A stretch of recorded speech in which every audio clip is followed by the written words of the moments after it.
Let's start the course with a quick overview of databases, what they are and how we use them. A database is a collection of data stored in a format that can easily be accessed. In order to manage our databases, we use a software application called Database Management System or DBMS. We connect to the DBMS and give it instructions for querying or modifying data. The DBMS will execute our instructions and send results back. Now we have several database management systems out there, and these are classified into two categories, relational and non-relational, also called SQL. In relational databases, we store data in tables that are linked to each other using relationships.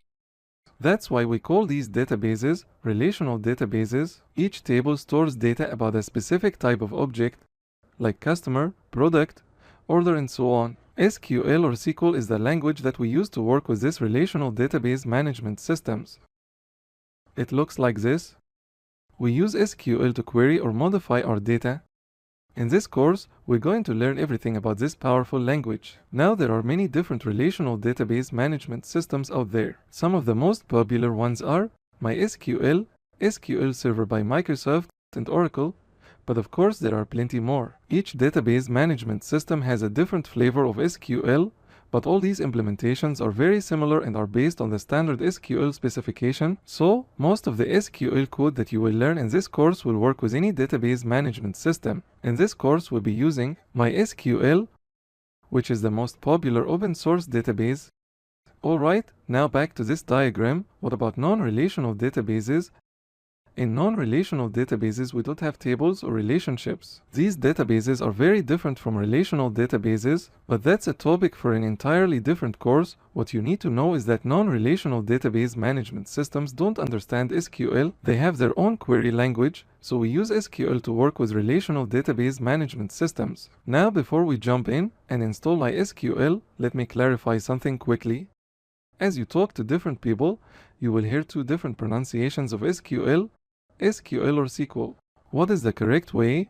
Well, it depends on who you ask, and of course everybody thinks their way of pronouncing this word is the right way. But here's a little history about this.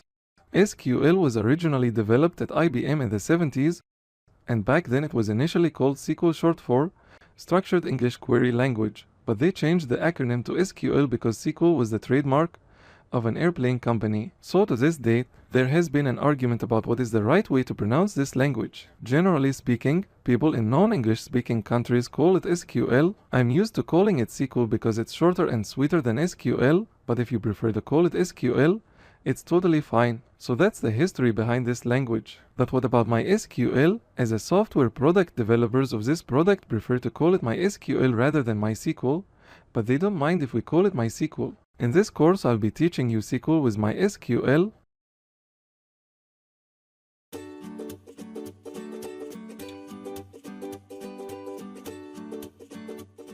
In this lecture, I'm gonna show you how to install MySQL. Now, here I'm using Mac, so first I'll show you how to install MySQL on Mac computer. And then I'll show you how to install on Windows. So if you are a Windows user, feel free to skip this lecture. Now, open your browser and head over to mysql.com and go to the downloads page and scroll down to the bottom here. You should see MySQL Community Edition, and this is absolutely free. So let's click here. Now on this page, click on MySQL Community Server, and on this page you should see available releases for Mac OS. So in this list, download the first item, which is a DMG archive. Now on this page, scroll down and click on No thanks, just start my download. As you can see, our download started. Now our download is completed. So let's open it. Double click on this package. This will launch the installation, which is very easy to use. Let's click on continue and again, and here also, and press on agree button here and install MySQL. It might ask you for a password, and this is the password you use for login to your computer. Now here we need to set a password for the root or the admin user. So click Next, and in this box type a complex password. Now click Finish, and we have done. That was very easy. Now after we install the MySQL community server, we need a graphical tool to connect to this server and manage our databases. So back to Downloads page and scroll to the bottom and go to MySQL Community Edition and scroll down till you see MySQL Workbench. This is the graphical tool that we use to connect to our database server. So let's go ahead and download this tool. Now we need to download this DMG archive.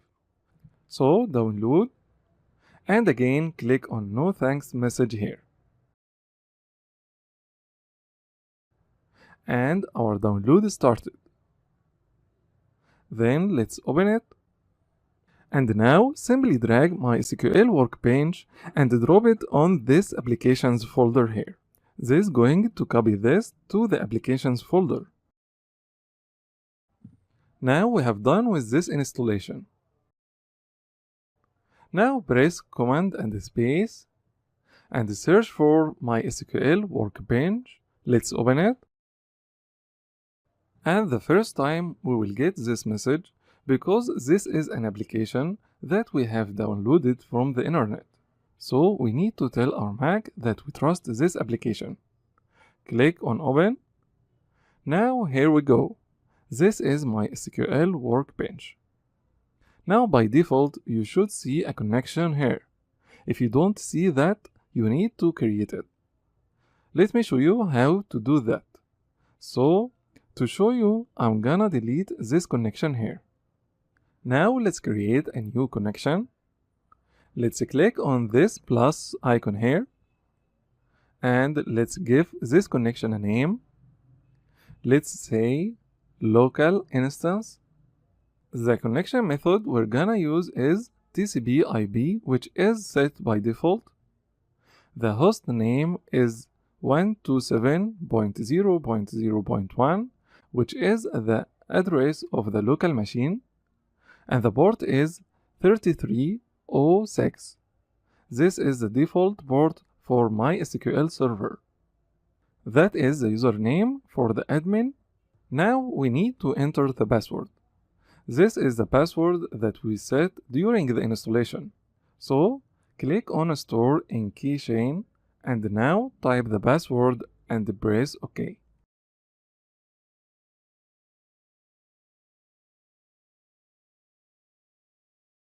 Let's test the connection. And great, the connection works fine. Let's click OK. And here we have a connection on the home page on MySQL Workbench. Every time you open MySQL Workbench, we use this connection to connect to our local server. Now we have done with the installation on Mac. Next lecture, I'll talk about installing MySQL on Windows computer. So feel free to skip the next lecture if you use Mac computer.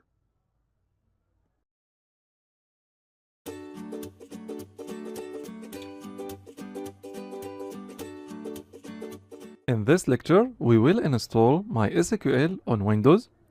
So let's start by opening your browser and head over to mysql.com. Then go to Downloads page and scroll down to the bottom. We're gonna use MySQL Community Edition, which is free. Now let's click here. Now select MySQL Community Server, which is the first item here, and scroll down again, and you should see MySQL installer for Windows, and this is the recommended method for installing MySQL on Windows. So click on this and let's scroll down, and download the first item here. And scroll down again and click on no thanks, just start my download.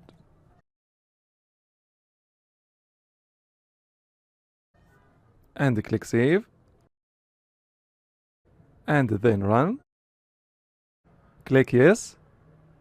Now you're gonna see this installation wizard to install MySQL on your computer. This is very easy. All you need is to click next. But there is some places where you need to enter a password. On this page, we're gonna use the developer default setup. Click next. And you might find this warning message telling you that you don't have Python on your machine. Don't worry about it. Just ignore it and click next.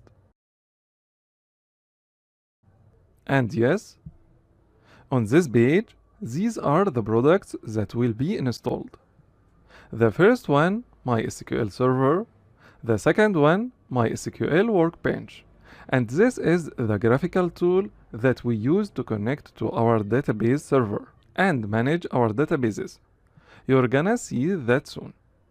Now click on Execute.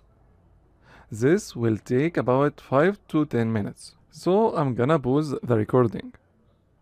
Now all the products are successfully installed. Let's click next. And again, click next.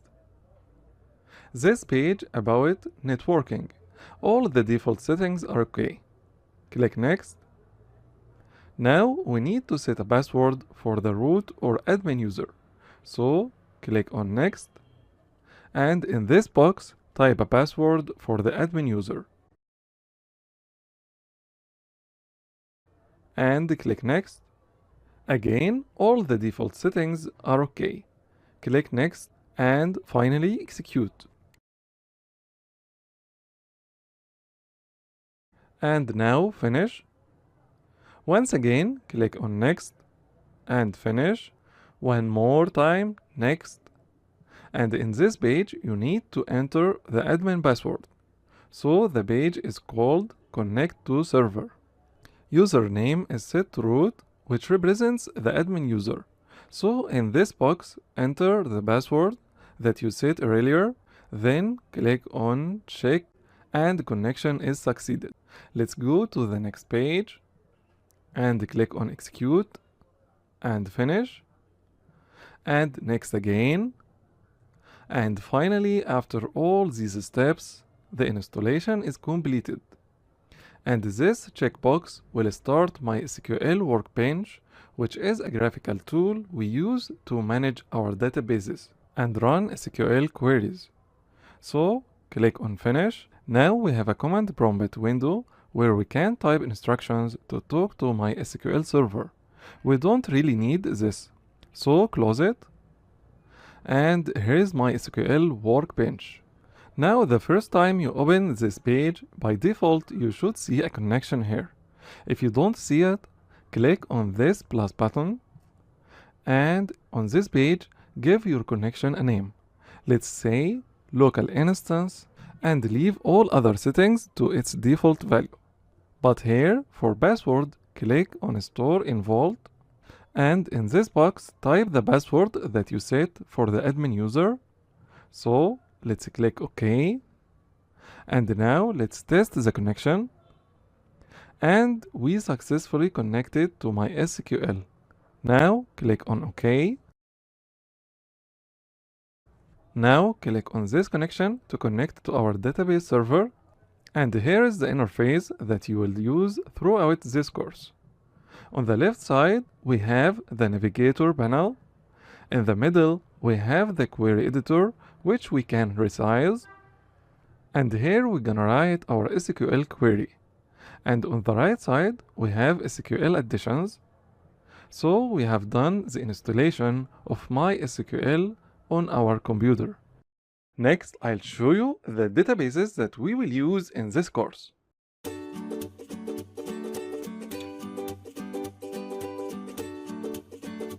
In this tutorial, I'm going to show you how to create the databases for this course. So, here I've got my SQL workbench open. Let me quickly give you an overview of this interface, because the first time you open it, it might appear a little bit intimidating, but actually it's not that difficult. So, here on the top, we've got this toolbar with these buttons for creating a new tab, for writing SQL code, as well as opening a SQL file. And next to that, we've got a bunch of buttons for creating a database, creating new tables, and so on. On the left side, we've got the navigator panel with two tabs, administration and schemas. We use the administration tab to do administrative work, such as starting or stopping our server, importing or exporting data, and so on. This schemas tab shows the databases that we have in the current database server. So, currently we only have one database, that is says, this is the database that my SQL uses internally to do its work. Now in the middle we've got this query editor window. This is where we write our SQL code, so we'll be spending most of our time in this course in this window. And on the right side, we've got another panel with two tabs, context help and snippet. The chances are this interface might look slightly different on Windows, but what I'm showing you here is almost identical with what we have on Windows. So don't get hung up if it looks slightly different on your machine. It doesn't really matter. Now up here, we've got these buttons for showing or hiding these panels. So to clean this interface, I'm going to hide this panel on the right side, as well as the panel on the bottom. That's better. Now, to create the database for this course, download the zip file I've attached below this video. When you extract this zip file, you're going to see a bunch of SQL files like this. So the main one that you will be using in this tutorial is called createdatabases.sql.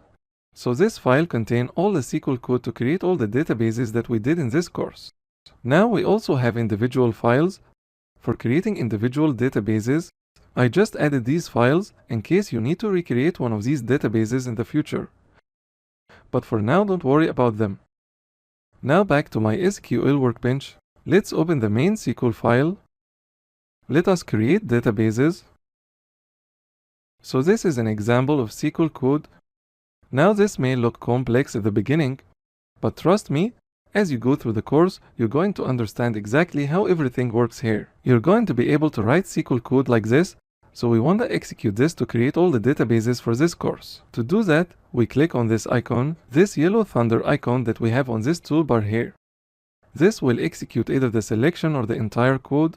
If there is nothing selected, for example, if I select this line here and click on this icon, this will execute only this line. In this case, we want to execute the entire code, so we shouldn't select anything. And now let's execute this. Beautiful.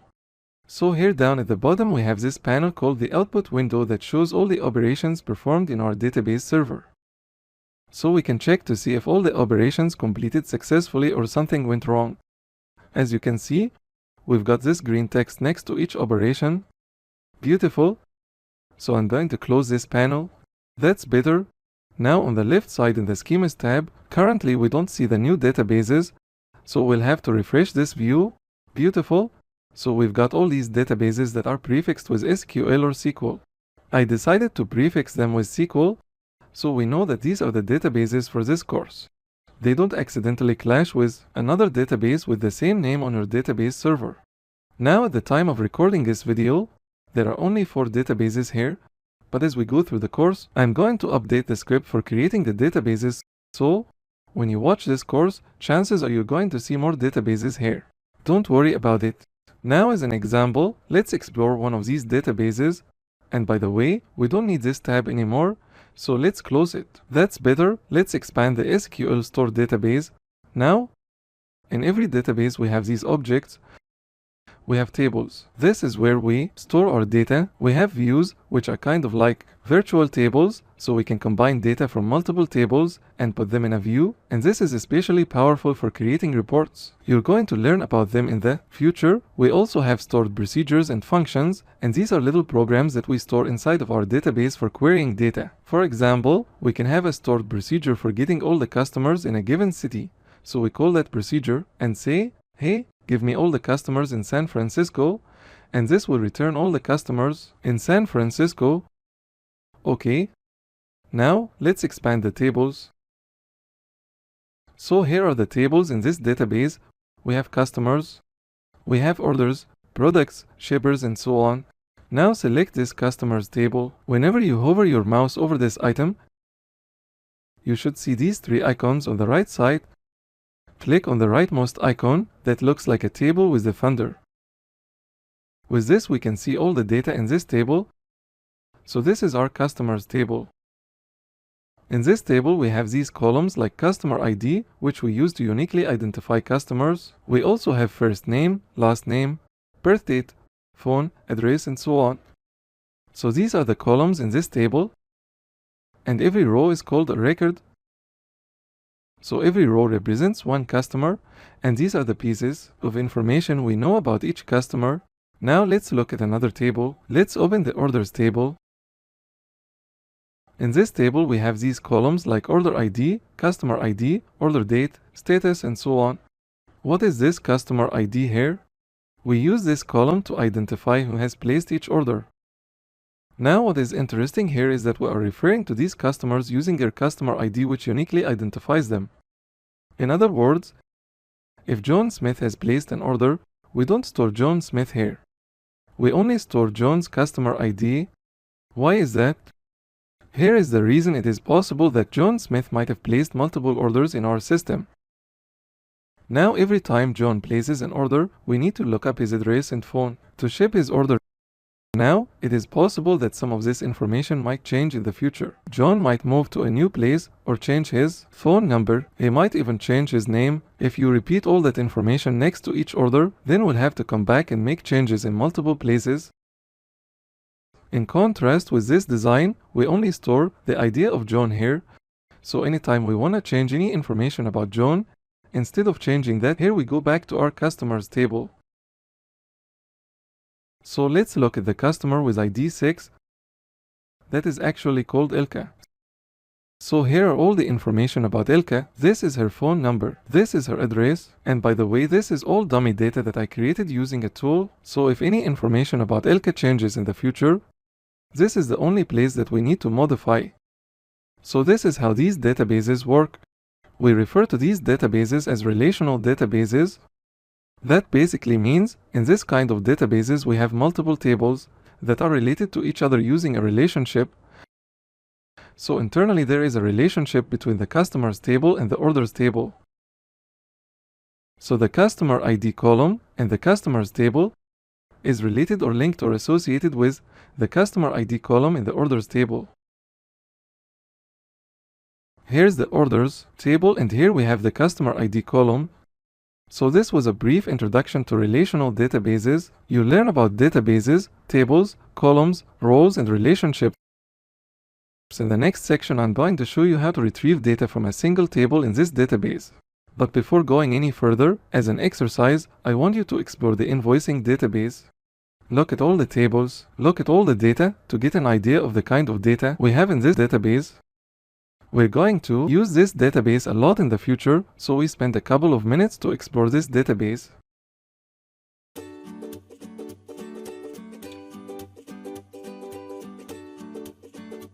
Let me give you a quick overview of how I have structured this course so you can get the most out of it. Over the first 4 sections, you're going to learn all the essential SQL skills to retrieve, insert, update, and delete data in any databases. Even though we'll be using MySQL in this course, we can transfer these skills to any other database management systems. There might be slight differences in the syntax, but I can guarantee that at least 90% of what you will learn will apply to other database management systems. Then you're going to learn about summarizing data for creating reports. You're going to learn about writing complex queries using subqueries, and you will also learn about the essential built-in functions in MySQL for working with numbers, dates, and textual data. Now, as you write more queries, you will find yourself writing the same query over and over. So over the next 2 sections, we're going to talk about creating views, stored procedures, and functions for storing your queries and reusing them later. These are great ways to increase your productivity. Again, most of what you will learn in these sections will apply to other database management systems. Then we're going to move on to more advanced topics, such as triggers and events, as well as transactions and concurrency. Once you master these features, you will have a powerful set of MySQL skills. Now, if you want to stand out from the rest of the crowd, you will have to learn about designing databases So I have dedicated a complete in-depth section on designing databases. I'm going to walk you through a systematic approach that helps you come up with an optimal design for your own databases. Then we look at indexing. For high performance, you will learn what indexes are, how they work, and how we can use them to speed up our queries. Indexes are absolutely essential when your database grows in size. If you have millions or billions of records, you want to make sure that your queries execute pretty quickly. And that's why you need to use indexes. And finally, we're going to finish this course by looking at securing your databases. In this section, you will learn about creating user accounts and assigning them various privileges so people cannot misuse your data. They can only see and modify the data relevant to them, nothing more. So there's a lot we're gonna cover, and I promise if you follow this course and complete each exercise, by the end of this course, you'll be able to pass any job interviews and use your SQL skills in any projects. Are you ready? So let's jump in and get started.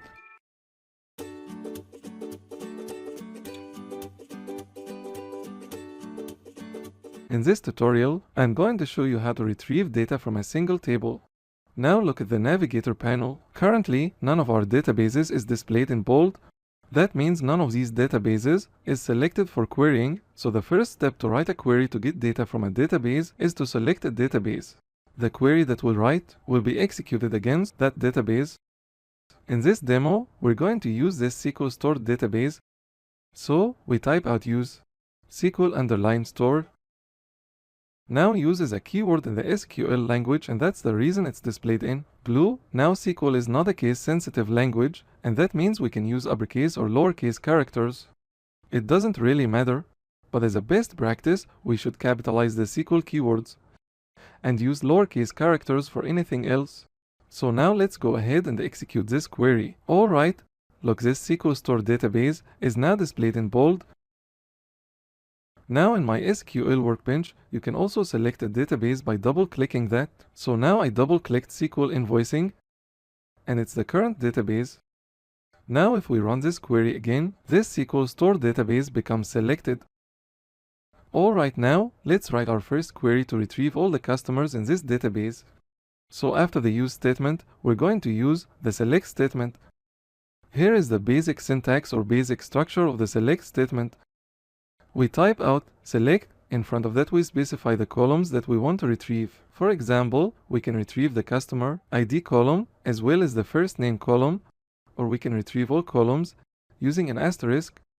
Now after that we use the from clause, and this is where we specify the table that we want to query.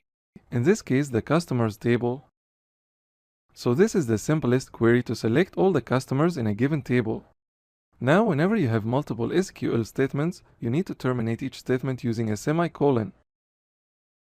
So, look, we have a red underline here that indicates an error if you hover your mouse. Here you can see this tooltip saying select is not valid at this position because we didn't terminate the first statement with a semicolon.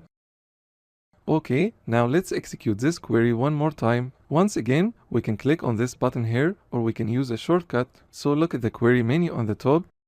The first item is execute.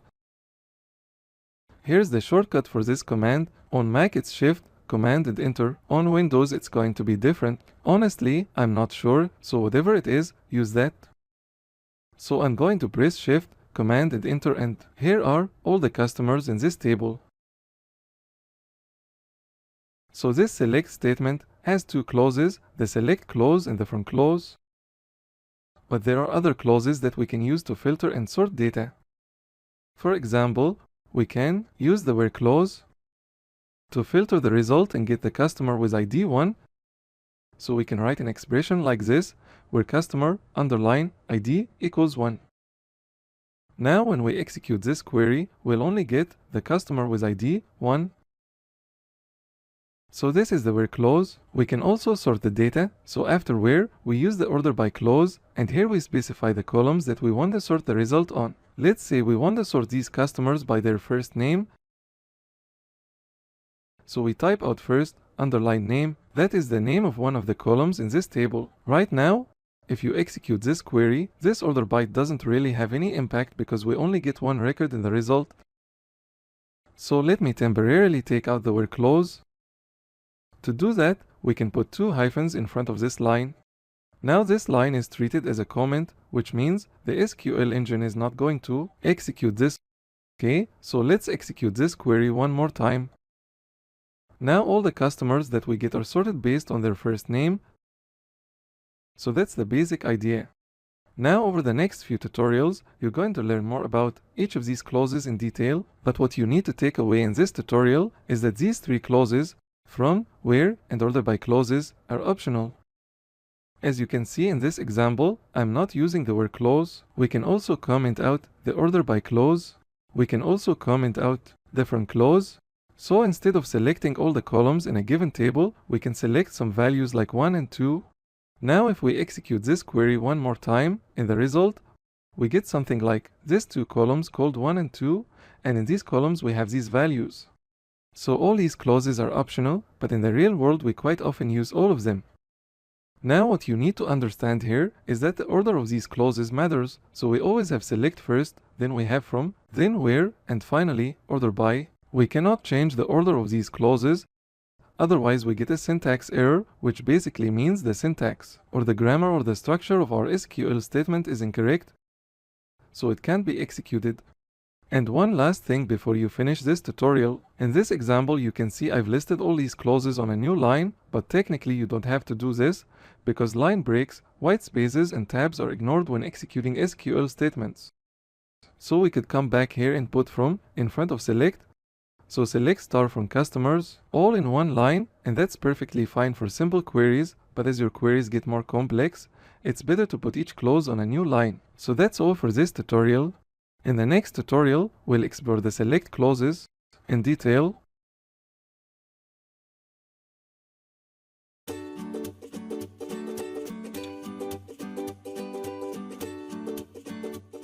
In this tutorial, we're going to look at the select clause in detail. So since our current database is SQL store, to clean things up, I'm going to remove the first statement. We don't really need it now. Also, I'm going to delete these two comments. We just want to focus on the select clause.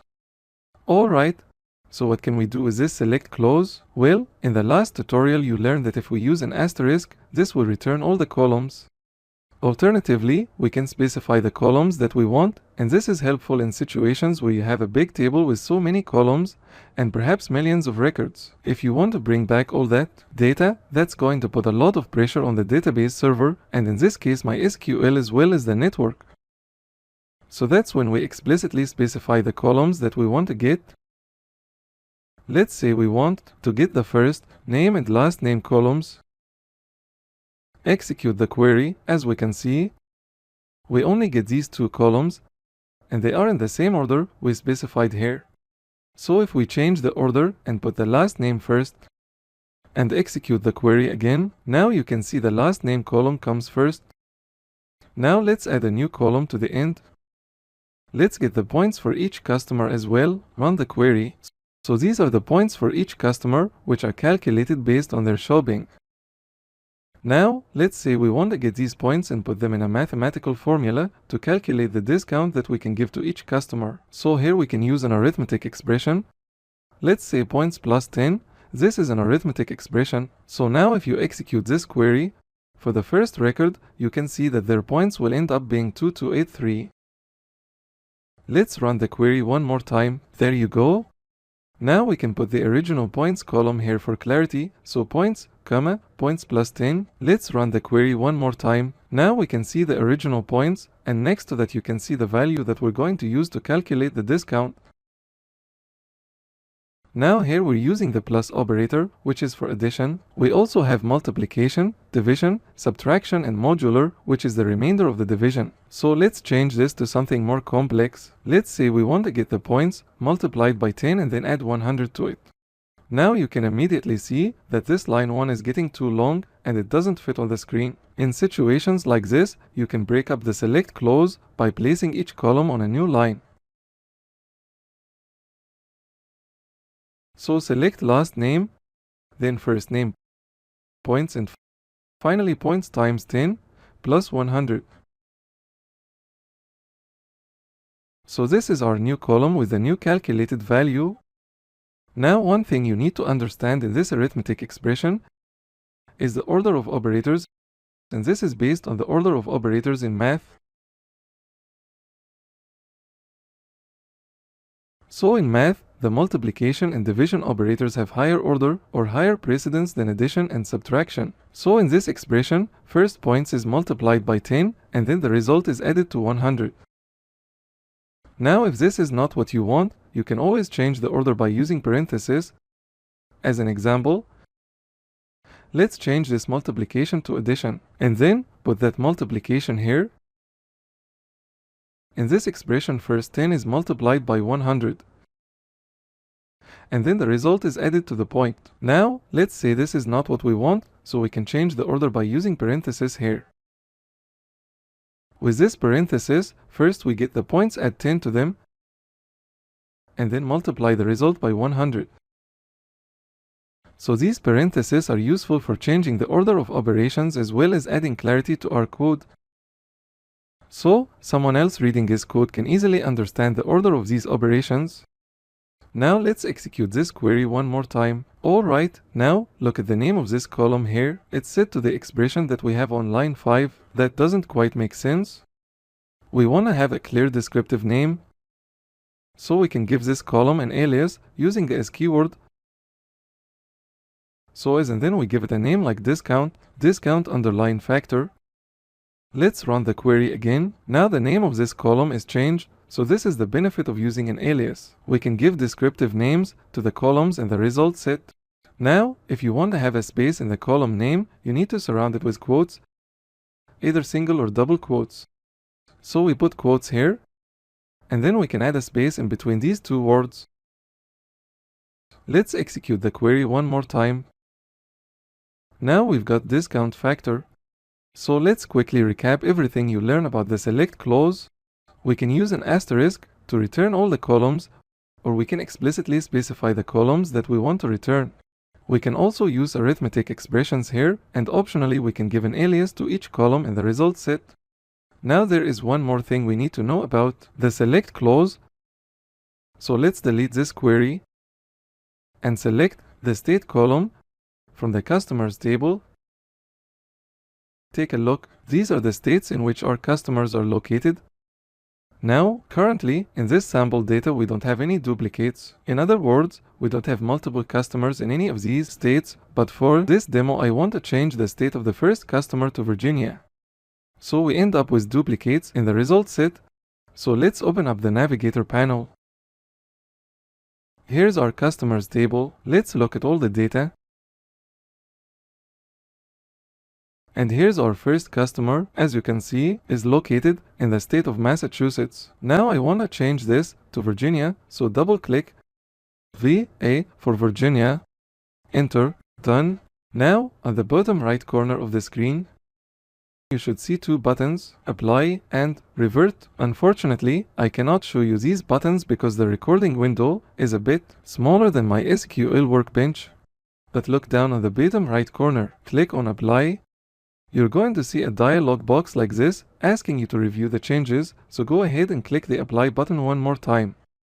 Alright, beautiful. Now, let's go back to our first query window and execute this query one more time. As you can see, the first two customers are located in Virginia. What if we want to get the unique list of states in the result set? That's when we use the distinct keyword. So select distinct state.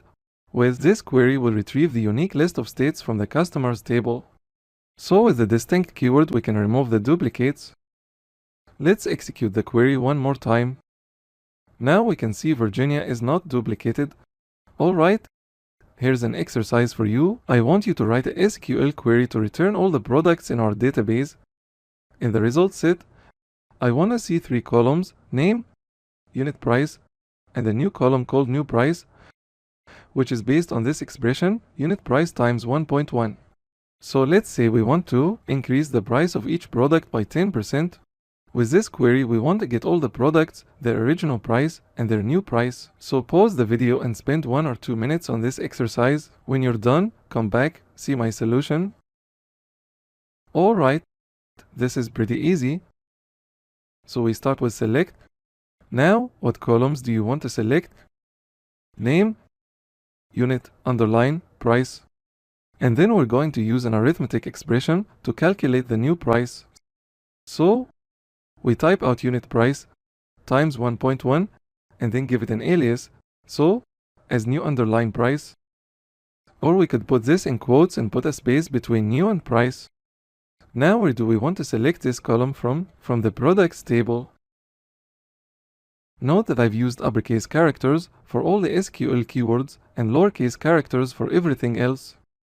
So let's go ahead and execute this query. This is what we get. So these are all the products. You can see the original price as well as the new price, which is 10% more expensive.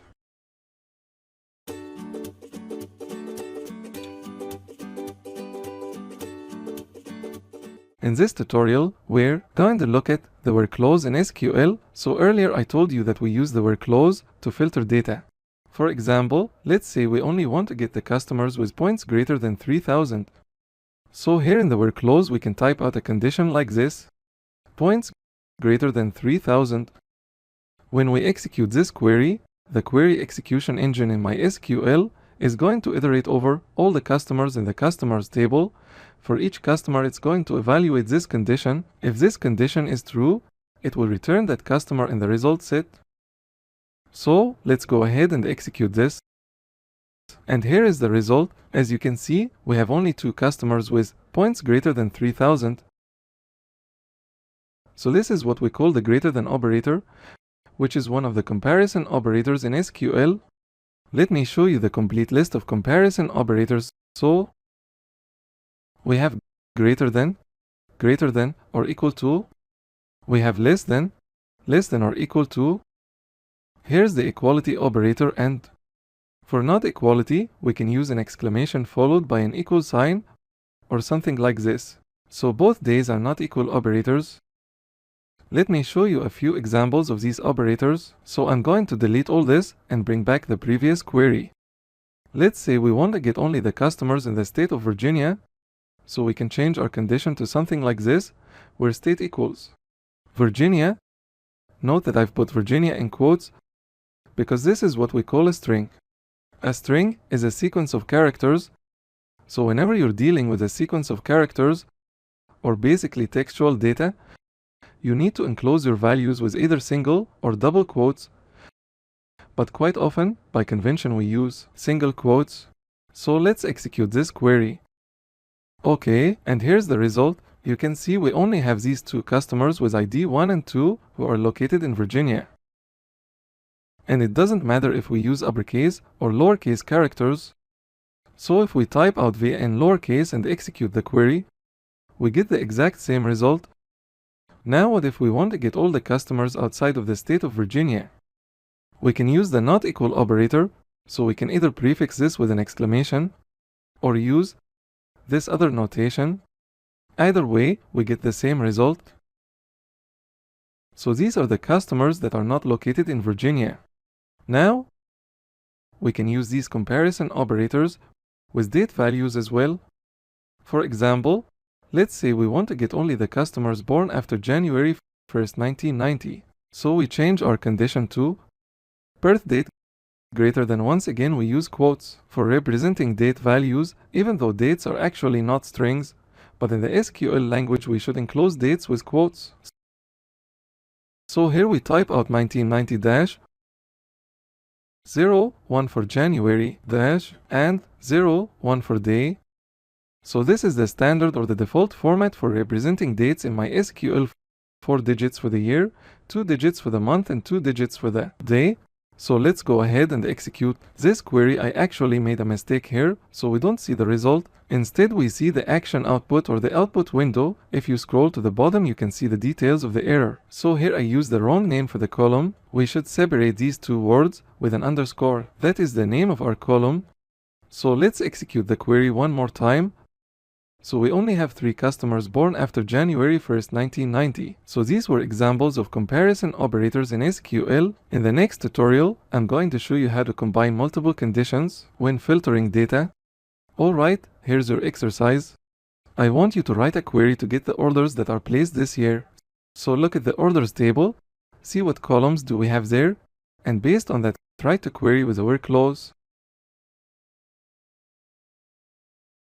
So here's the orders table. In this table, we have this column order date, We can use this column to see the orders that are placed this year. So here's our query. Select star from orders where order underline date is greater than or equal to January 1st, 2019. Assuming this is the current year, so 2019, 1-1. Now, since currently we are in the year 2019, this query will return all the orders placed this year, but next year this query is not going to give us the right result. But don't worry about it, later in the course I will show you how to write a query to get the orders placed in the current year. So for the purpose of this exercise, this is a valid solution. Now let's execute this query and see what we get. So we have only one order ID 1, that is placed in the current year.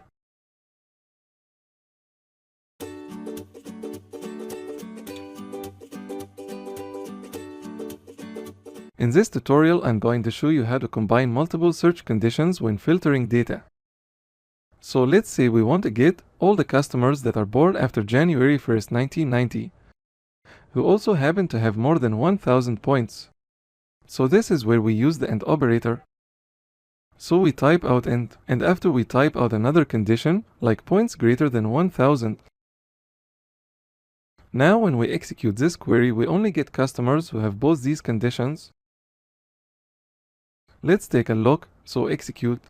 We only have 2 customers, and if you look, both these people are born after 1990 and they have more than 1000 points. So this is the AND operator. When we use this operator, both these conditions should be true. In contrast to the AND operator, we have the OR operator. So with or if at least one of these conditions is true, that row will be returned in the result set. Let's take a look. Now we execute this query again. Instead of 2 records, we have quite a few records. So for example, we have this person who was not born after 1990. But if you look at their points, they have more than 1000 points. So any customer records that satisfies at least one of these conditions will be returned. Now let's take this to the next level. Let's say we want to get customers who are either born after 1990 or they should have at least 1000 points and live in Virginia. So this is how we do this. We type out and then we add another condition, state equals Virginia. Let's execute this query and see what we get. We only get 4 records, so these are the customers that are born either after 1990 or they have more than 1000 points and live in Virginia. If you look at the first customer here, this person is not born after 1990, but you can see that she lives in Virginia and she has more than 1000 points. So the last 2 conditions are true for this customer. Now when combining multiple logical operators, you need to be aware of the order of these operators. So earlier I talked about the order of arithmetic operators. I told you that multiplication have a higher order than addition and subtraction, and we can use parentheses to override the default order. We have the same concept in logical operators, so the AND operator is always evaluated first. So when this query is executed, the query execution engine first evaluates this condition. Because here we're using AND, it doesn't matter that we typed out this condition after the first condition, because the AND operator has a higher precedence. Now you can always change the order in using parentheses, and this also makes your code cleaner and easier to understand. So here we can put parentheses around these last 2 conditions. And also we can put these on a new line for clarity. Something like this. So anyone who reads this code can easily understand what is the intent of this query. Now we also have another logical operator called NOT, and we use that to negate a condition. Let me show you. So I'm going to simplify our we're close. Let's say we're searching for customers who were born after 1990 or they have more than 1000 points. If we execute this query, we get these people, customers with ID 135 and so on. Now we can use the NOT operator to negate this condition. So we apply NOT here, and preferably we also put parentheses around this condition. Now when we execute this query, we'll see other customers that are not in the current result set. Let's take a look. So instead of customers with IDs 1, 3, 5, 6 and so on, we get the customers with IDs 2, 4 and 10. Now, technically these customers were born before 1990 and they have less than 1000 points. So if you look here, this first customer was born before 1990 and he has less than 1000 points.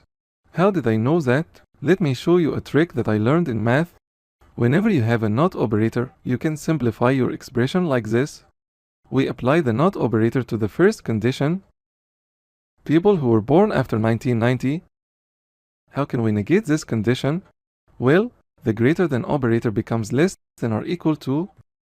That is the inverse of that condition, right? Now we apply the not to or. To negate the or, what do we get?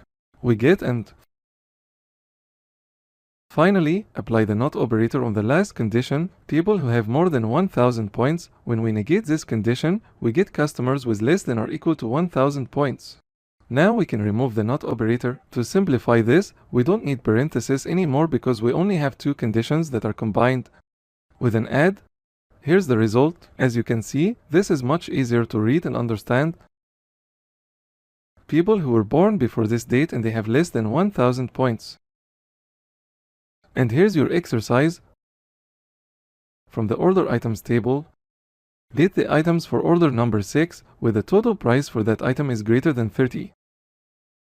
Alright, here's the order items table.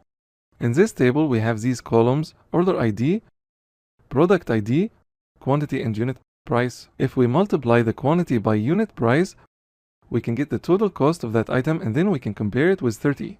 So let's go ahead and write this query. Select star from order items. We're given it two conditions. One is for the order. So order underline ID should be 6. In the second condition, we want to calculate the total price. So we get the unit price, multiply it by quantity, and this value should be greater than 30. So as we can see, we can use an arithmetic expression in the where clause. It's not limited to the select clause. Okay, now let's execute this query and see what we get. We should get only one item. That is for product 1. Here the quantity is 4 and unit price is just over $8. So the total price for this item is greater than 30.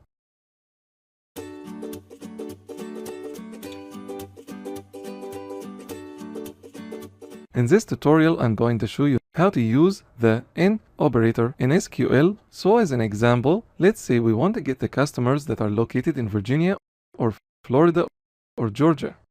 One way to write these queries like this. So where state equals Virginia, or state equals Georgia, or state equals Florida. Now people who are new to the SQL language or programming in general find this expression a little bit strange. They ask, why can't we write this expression like this? Where state equals Virginia or Georgia or Florida. Here is the reason. We use the OR operator to combine multiple conditions. So here we have a condition or an expression more accurately. But on the right side of this OR operator we have a string. In SQL we cannot combine a string with a Boolean expression that produces a Boolean value which can be true or false. So that is why we have to write our query like this. So we have multiple expressions or multiple conditions and we're combining them using the OR operator, okay? So now if we execute this query, we get these customers here. But there is a shorter and cleaner way to get the same result. Instead of combining multiple conditions using the OR operator, we can use the IN operator. So where state is in, and between the parentheses we add all the values, like Virginia, comma, Florida, comma, Georgia. And the order doesn't matter. This query is exactly equivalent to what we had earlier, but as you can see it's shorter and easier to understand. So let's execute it. Look, we get the exact same result. Now here we can also use the NOT operator. Let's say we want to get the customers outside of these states, so we can use where state, not in this list. Now if we execute this query, we get customers who are located in Colorado, Texas, and so on. So use the IN operator when you want to compare an attribute with the list of values. Now here's your exercise. I want you to write a query to get the products where the quantity in stock equals to one of these values, 49, 38, and 72. So pause the video, do this exercise, and then come back, continue watching. Alright, this is pretty easy. So we do a select star to get all the columns. from the products table where quantity in stock, and we use the in operator to compare this attribute with these values 49, 38, and 72. Let's execute the query. We get only 2 records because we don't have a product with quantity in stock equal to 72.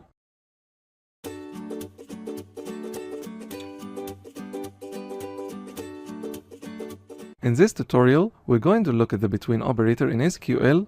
So let's say we want to get the customers who have more than 1,000 and less than 3,000 points. One way to write those queries like this, where points greater than 1,000 will more accurately greater than or equal to 1,000, and points less than or equal to 3,000. When we execute this query, get 4 people that satisfy this criteria. Now, whenever you are comparing an attribute with a range of values, you can use the between operator, and this makes your code shorter and cleaner. So we can rewrite this expression like this, where points between 1,000 and 3,000. This is exactly equivalent to what we had before. So these range values are also inclusive. That means points is going to be greater than or equal to 1,000 or less than or equal to 3,000. Let's execute the query. We get the exact same result. Right now, as an exercise, I want you to write a query to get the customers that are born between January 1st, 1990 and January 1st, 2000. Alright, so we start with select star from customers where birth underline date between. So what matters here is that we can use the between operator for date values as well. It's not limited to using numbers. So our birth date between. Now we need to supply 2 date values. So as I told you before, the format for dates is 4 digits for the year. So 1990. 2 digits for the month and 2 digits for the day. So the birthday should be between this value. And here's the second value. Let's execute this query. We get only 3 people will match this criteria.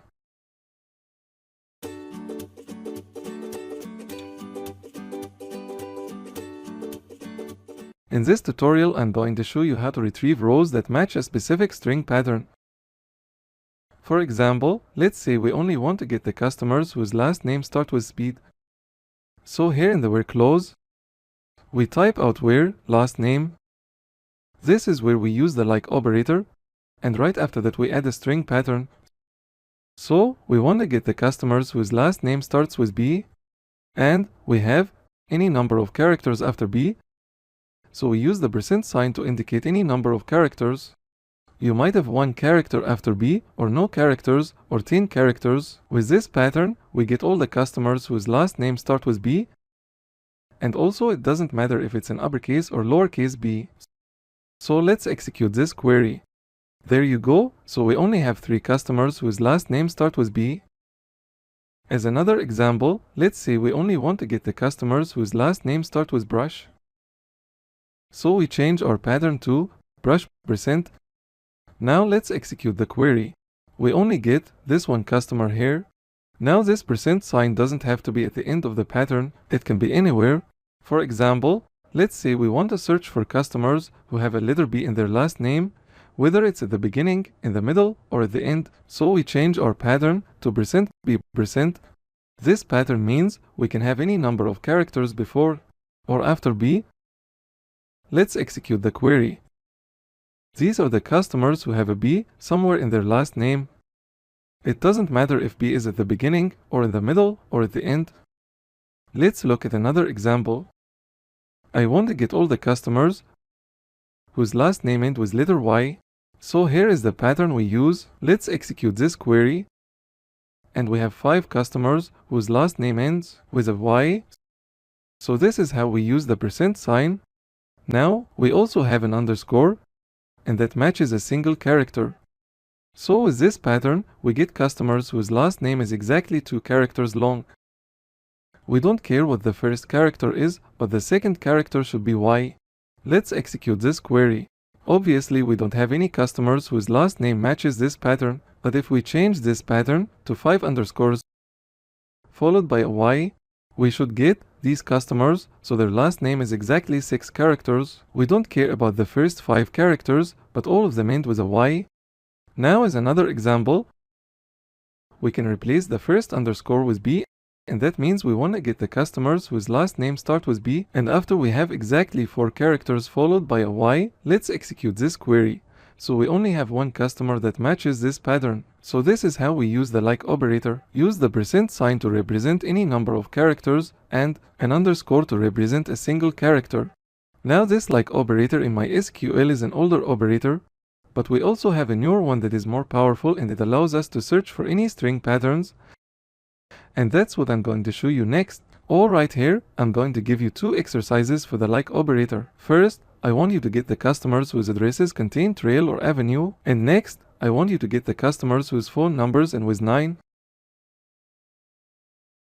Alright, let's get started with the first exercise. So, select star from customers where address like. Here we want to use a search pattern like this. We want to have trail, but trail can be anywhere in the address. So we put a % before and after trail. Next we should use the OR operator to search for another pattern or address like. Let me put this on a new line. That is better, address like. Once again % avenue, %. That's it. So let's execute this query. Here is the result. You should get the customers with IDs 2, 9 and 10. If you look at their addresses, all of them have either trail or avenue in their address. Now let's work on the second exercise. We want to get the customers whose phone numbers end with 9. That is pretty easy. So let me change our where clause. Where phone, once again we use the like operator. Add a % followed by a 9. That's all you had to do. Let's execute the query. So here's the result. Customers with IDs 3 and 7, their phone numbers end with 9. So this is how we use the like operator. And by the way, you can always use the not operator here. Let's say if you want to get the customers whose phone numbers don't end with 9. So we simply prefix like with not. Now if we execute this query one more time, we get all the other customers in the database.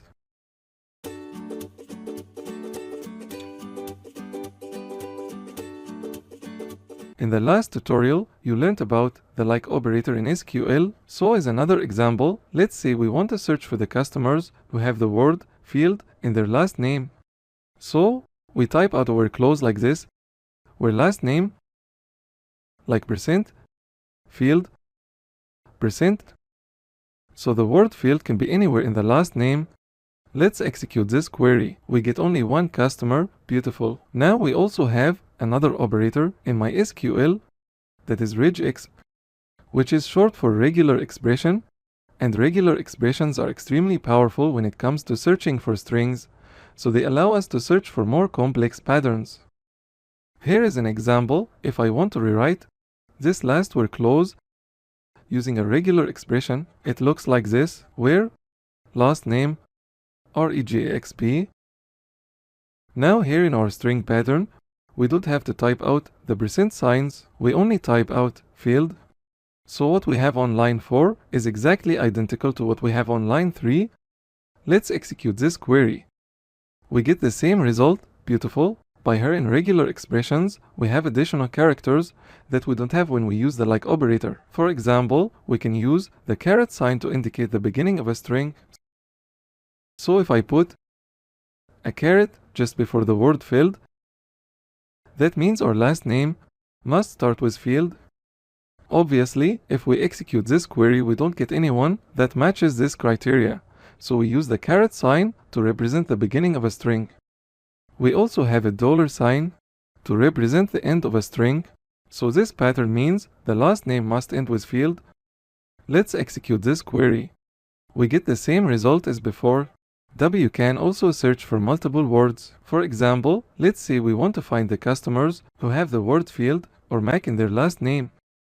So we use a pipe, a vertical bar, and type out another pattern. Let's execute this query. So here we have 2 customers. One of them has the word Mac, the other has the word field in their last name. Now we can take this to the next level. Let's say we want to find the customers who have the words field or Mac or Rose in their last name. Let's execute the query. We get 3 customers. Beautiful. So we use a pipe or a vertical bar to represent multiple search patterns. Now as another example, we can change our first search pattern to something like this. Now this pattern means the last name should either start with the word field, or it should have the word Mac in it, or it should have the word Rose. Let's execute the query. Now we get only 2 customers because our customer with the last name Brushfield doesn't match this pattern. However, if we change our first pattern to field $, and execute the query, we get 3 people here, 3 customers. So this is how we can combine multiple special characters when building a complex pattern. Now let's look at another example. Let's say we want to search for customers who have an E in their last name. So these are all the people. Alright, now let's say we want to make sure that before the letter E, we should either have a G or an I. So this is where we use square brackets, and inside the brackets we add multiple characters, like GIM, and that matches any customers who have GE, or IE, or ME in their last name. So any of these characters can come before E. Now let's execute this query. There you go, we only get 2 customers. In the first example before E, we have I, which is one of the characters inside the brackets. In the second example before E, we have a G, which is also another valid character before E. Now, once again, the square brackets don't have to be before E, we could add them after E. So any customers who have E followed by an F, or an M, or a Q in their last name can be returned with this pattern. Obviously, we don't have anyone in the database, so this is how we use square brackets. Now we can also supply a range of characters. For example, we can have E, and just before E, we want to have any characters from A to H. We don't have to type them out explicitly like this. That's very verbose, so we can type from A to H. And now if we execute this query, we get these 3 people. So let's quickly recap everything you learned about regular expressions in this tutorial. We use a caret to represent the beginning of a string. So beginning, we use a $sign to represent the end of a string. We use a vertical bar or pipe to represent a logical OR, so we can supply multiple search patterns. We use square brackets to match any single characters listed in the brackets.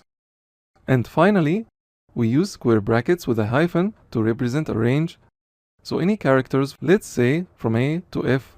Now technically, my SQL supports more special characters, but quite honestly, the ones that I've listed in this tutorial are the ones that you will be using 90% of the time. So just memorize these and you're good to go. Quite honestly, a lot of beginners find the syntax for regular expressions confusing, so in this video I'm going to give you 4 exercises that I have carefully designed to help you quickly learn about this syntax. Here's the first exercise: get the customers whose first names are Ilke or Amber, and note that this is Amber with U. Now for the second exercise, return the customers whose last names ends with EY or ON.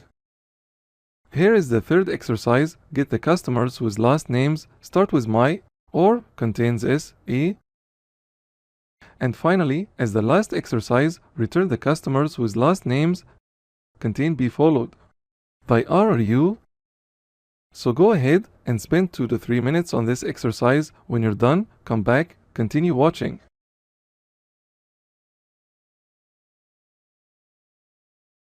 Alright, let's knock out the first exercise.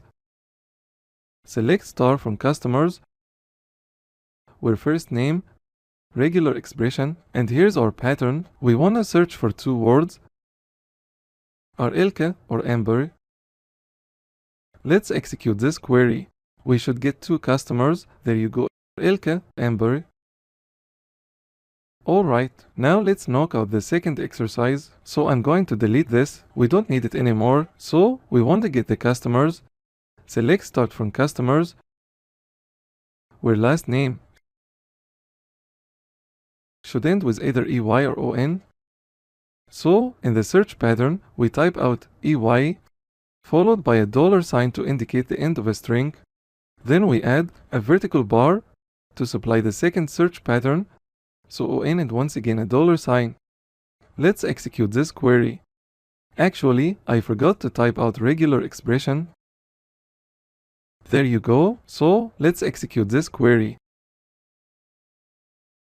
And we should get these 4 customers with IDs 1, 3, 5, and 7.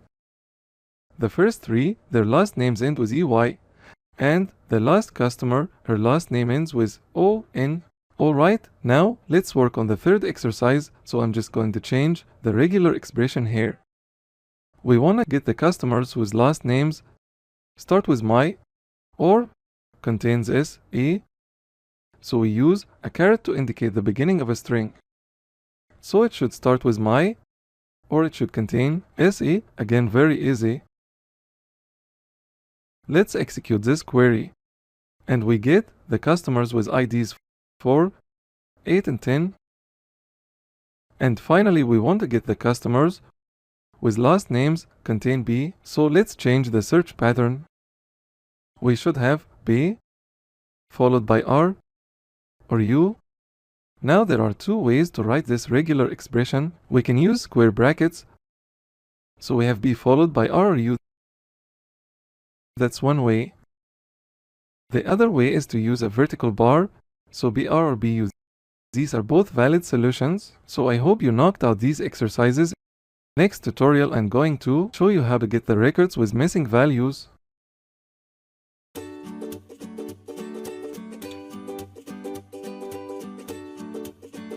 In this tutorial, I'm going to show you how to look for records that miss an attribute. For example, if we select all the customers in our database, we can see that the customer with ID 5 doesn't have a phone number. So if you look closely here, you can see the value null. Null means the absence of the value. Now, let's say we want to search for all the customers who don't have a phone. Perhaps we want to send them an email and say, hey, your phone is missing in our system. So how can we get these customers? That is very easy. We use the isNull operator. So in the where clause, we type out where phone is null. Now let's execute this query. We only get one customer who doesn't have a phone. Now here we can also use the not operator to get the customers who do have a phone. So we change the condition to is not null. Let's execute the query. Now in the query results, every customer does have a phone number. For this exercise, I want you to write a query to get the orders that are not shipped yet. This is a very useful query that is used in a lot of real applications. For example, let's say you're an admin for an online shop. You want to see the orders that are not shipped yet so you can follow them up. So write a query to get these orders.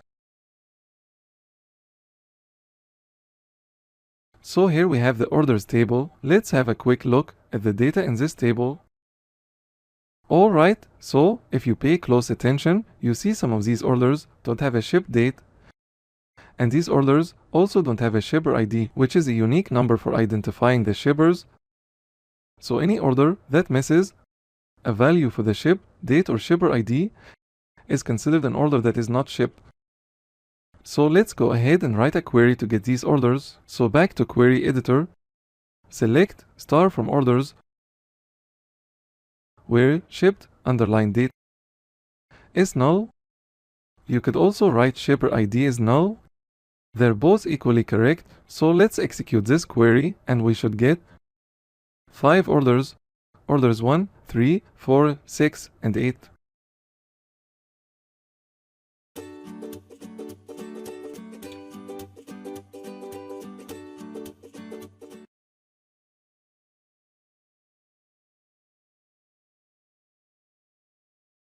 In this tutorial, I'm going to show you how to sort data in your SQL queries. So here we have a query to select all the customers from the customers table. If you look at the query result, we can see that our customers are sorted by their ID. So we have customers 1, 2, 3, 4, and so on. This is the default sort column, but we can always change this using the order by clause. But first, let me explain why the customer ID column is the default sort column. So first I'm going to open up the navigator panel. So on the left side, here is the customers table. Now, let's click on this middle icon here that looks like a tool. This opens up our customers table in the design mode. So here we can change our columns. We can add new columns or remove existing ones or change their name or order and so on. Now if you pay close attention, you can see a yellow key just before customer ID. This means that this column is the primary key column for this table. So in relational databases, every table should have a primary key column, and the values in that column should uniquely identify the records in that table. So back to our query window, you can see that the values in this column uniquely identify each customer. So the customer ID column is the primary key column in this table, and that is why when we write a query against this table, our customers are sorted by their ID by default. Now let me show you how to sort customers by a different column. So here in the order by clause, we type out the name of another column, like first name. Let's execute the query. Now we can see our customers are no longer sorted by their ID. Instead, they're sorted by their first name in ascending order. Now, if you want to reverse the sort order, simply type out DESC, which is short for descending. Now, we are sorting these customers in descending order. Okay, we can also sort data by multiple columns. For example, let's say first we want to sort our customers based on their state, and then within each state, we want to sort them by their first name. So, we type out multiple columns here, state and first name. Let's execute the query. Now you can see that the first state we have here is California, followed by Colorado. And now here in Florida, we have two customers, and these customers are sorted by their first name. Let's have a close look here. So first we have Amber, and then we have this other customer here.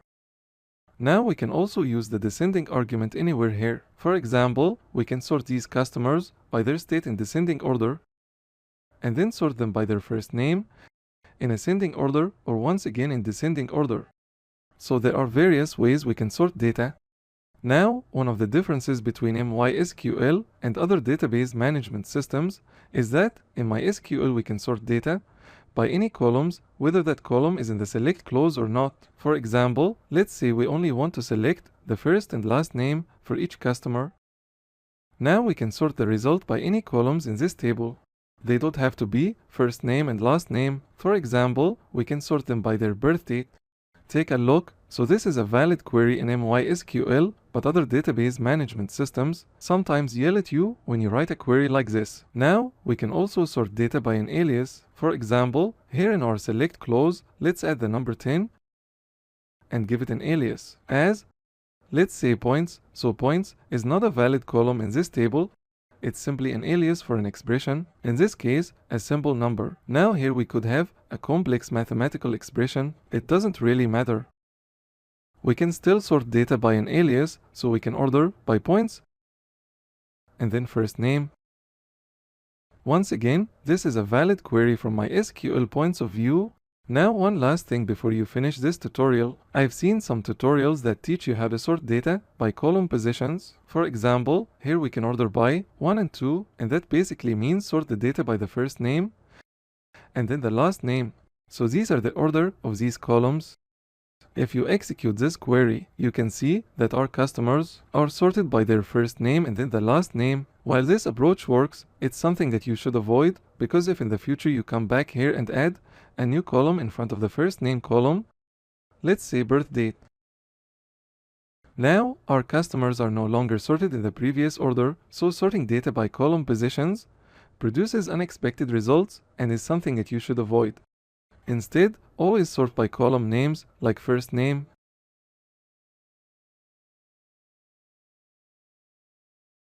Alright, here's your exercise for this tutorial. In this database, we have this table called order items, where we can find the items for each order. Now, I've written a query that you cannot see here, because that's the solution to the exercise I'm going to give you. That query produces this result. So we only have the items for the order with ID 2, and we have sorted these items based on the total price for each item. So the total price for each item equals quantity times unit price. In this case, the total price for product 1 is just over $18. So go ahead and write a query to select all the items for order with ID 2 and sort them by their total price in descending order.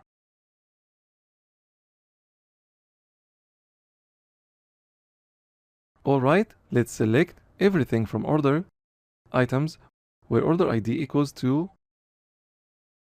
That returns all the items for this order. Now we want to make sure to sort them by their total price. So here in order by close, we write an expression quantity times unit price.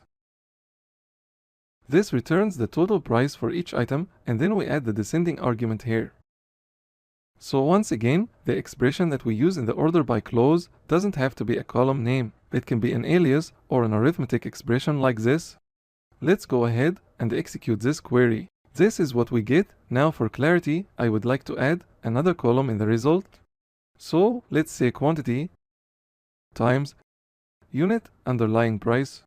We give it an alias like total price. Let's execute the query. We can clearly see that this data is sorted by the total price in descending order. However, there is a bit of duplication in our query. We have repeated this expression in 2 places, so now we can simplify our order by close by using an alias that is total price, and we get the exact same result. Next, I'm going to show you how to limit the number of records returned from your queries.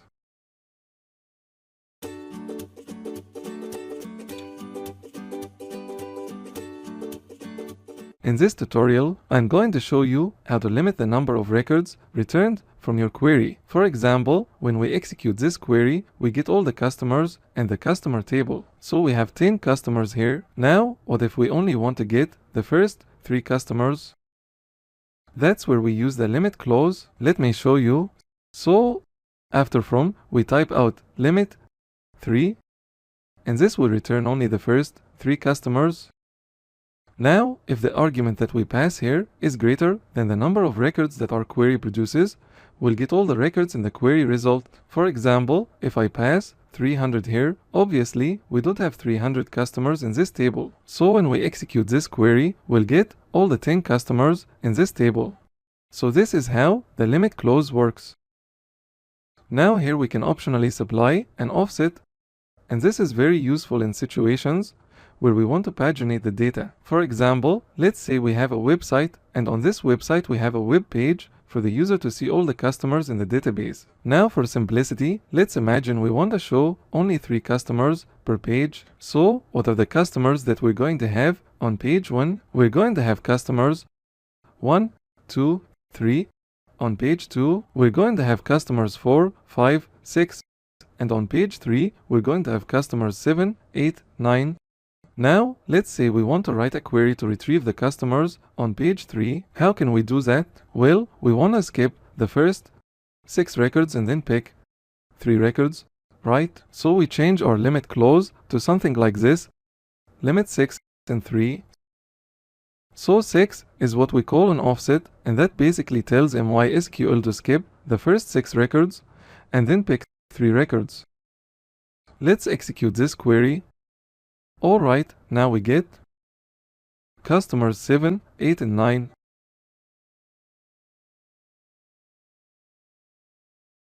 Now for your exercise, I want you to get the top 3 loyal customers. These are the customers that have more points than everyone else.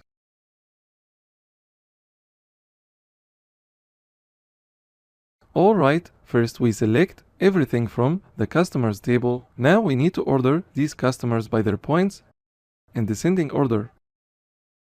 So if you look at the query result, you can see that customers are sorted by their loyalty. So the most loyal customers come first. Now we want to pick only the first 3 customers, and that's where we use the limit clause. So limit 3. Let's execute this query. And these are the most loyal customers, customers with IDs 5, 6 and 3. Now, here's one thing I want you to remember, and that is the order of the limit clause. The limit clause should always come at the end. So first we have the select clause, then we have from. Optionally, we can have where followed by, order by, and finally limit. The order of these clauses matters. If you change the order in MySQL is going to yell at you, so pay attention to the order when writing your queries.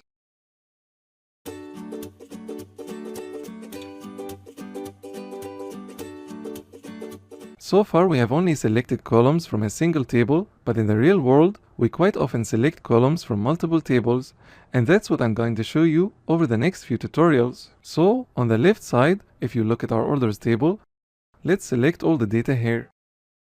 In this table, we're using the customer ID column to identify the customer that has placed each order.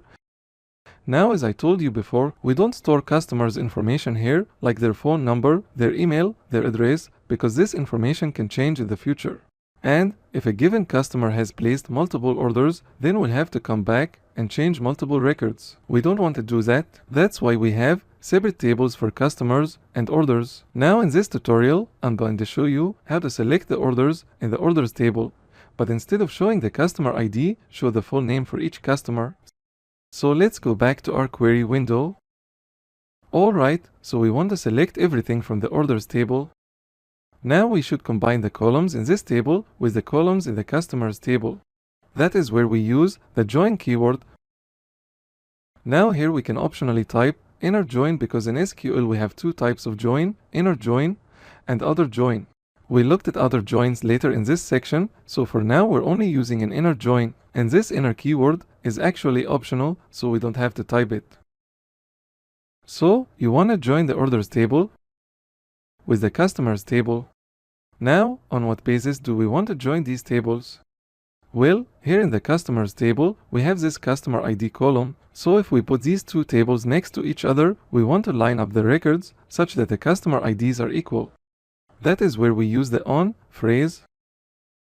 So after on, we type out a condition.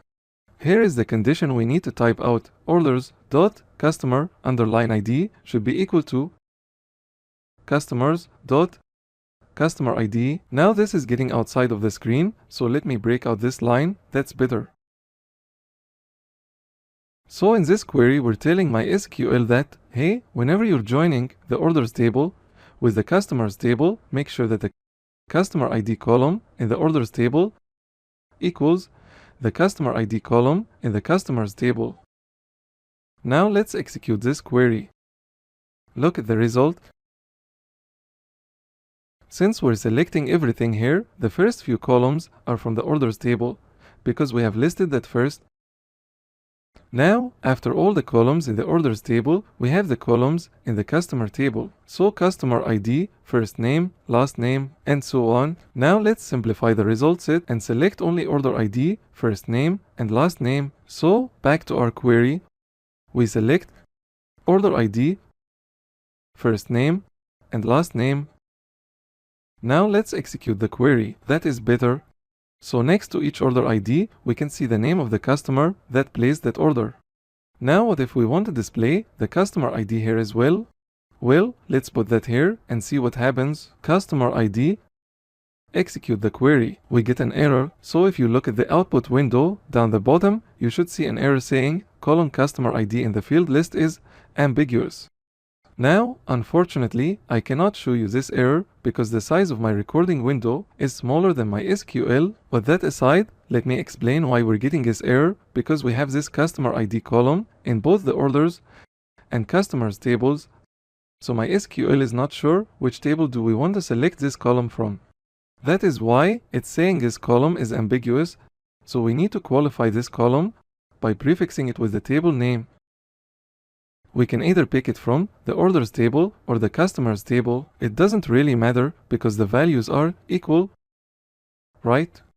So in situations where you have the same column in multiple tables, you need to qualify them by prefixing them with the name of their table. Okay, now let's execute the query one more time. So there you go, we have order ID, customer ID, and the full name. Beautiful. Now one more thing before we finish this tutorial. If you pay close attention, we have repeated the word orders in multiple places. We have it here as well as in the join condition. The same is true about the customers table. We have repeated that here. We can get rid of this repetition and make our code simpler by using an alias. So, right after each table, we can give it an alias. O as in short for orders. So by convention, we abbreviate the table name. Now, wherever we have orders, we should replace that with O. So here in the join condition, we replace orders with O, and also one more time in the select clause. There you go, we can also apply an alias for the customers table. We call it C, and then we simplify our join condition like this.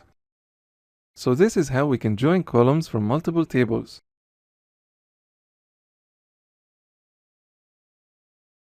Now for your exercise, I want you to look at the order items table. So, in this table we have these columns: order ID, product ID, quantity, and unit price. Now I want you to write a query and join this table with the product table. So for each order, return both the product ID as well as its name, followed by the quantity and the unit price from the order items table. And, by the way, make sure to use an alias to simplify your code. Alright, first, let's select everything from the order items table and then join it with the products table. How are we going to join these tables on order underline items dot? Well, actually, let's just keep this an alias right away. So we use OI as an abbreviation for order items and P as in short for products. So OI dot product ID should be equal to P or products dot product ID. And by the way, remember that when you give an alias to a table, you have to use that alias everywhere else. So here I cannot type out products. My SQL is going to yell at me, so let's use the abbreviation. Alright, this is how we join these tables. Let's execute this query after this point. Alright, so we see all the items from the order items table, followed by the columns from the products table. Now we want to explicitly select a few columns here. So from the order items table, we want to select order underline ID. Well, technically we don't have to prefix this with the table name because this column is not repeated in multiple places, so it's not ambiguous. So let's make the code shorter. That's better. Now we want to select the product ID column, but because this column exists in both tables, we have to prefix it with a table name, either O, I, or P. It doesn't really matter. Next, we want to select quantity, and finally, unit price. Now actually here we have this unit price column in both tables, so this is the unit price in order items table, and this is the unit price in the products table. Now you might be curious why we have this column in two places. The reason for this is that the price of products can change. So for each order item, we want to have the price at the time the user or the customer placed the order. So this is a snapshot of the price at a given point in time. The unit price that we have in the products table is the current price right now. This is very important for reporting, otherwise we cannot calculate the sales properly. So because we have the unit price column in two places, in this case we should pick it from the order items table because this is the price at the time of placing the order. Now let's execute the query. So here's the final result.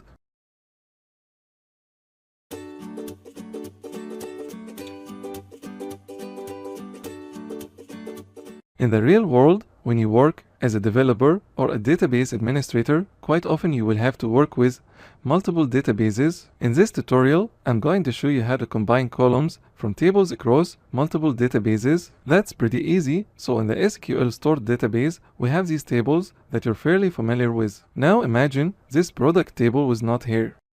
Now, if you look at the SQL inventory database, you can see here we have another product table. This product table is exactly the same as the products table that we have in the SQL stored database, so it has the same columns of the same data.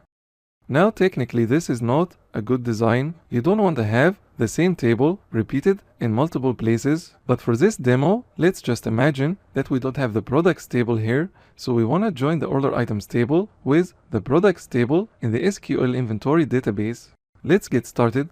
So select everything from the order items table. Let's give it an alias.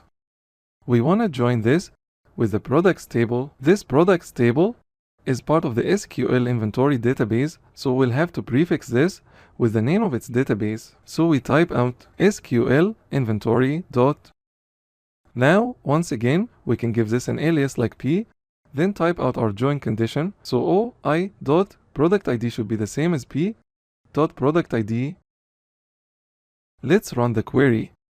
There you go, so we successfully join tables across multiple databases.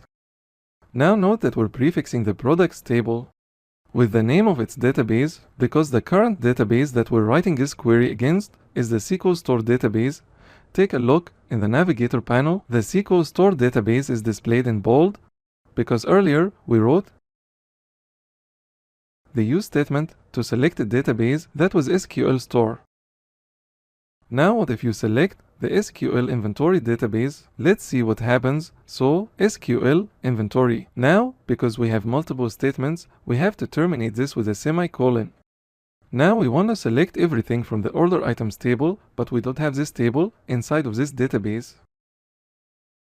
So now we'll have to prefix this table with the name of its database, that is SQL underlying store. Let's execute the query. Okay, everything works beautifully. So here's the lesson. You only have to prefix the tables that are not part of the current database. In other words, your query will be different depending on the current database.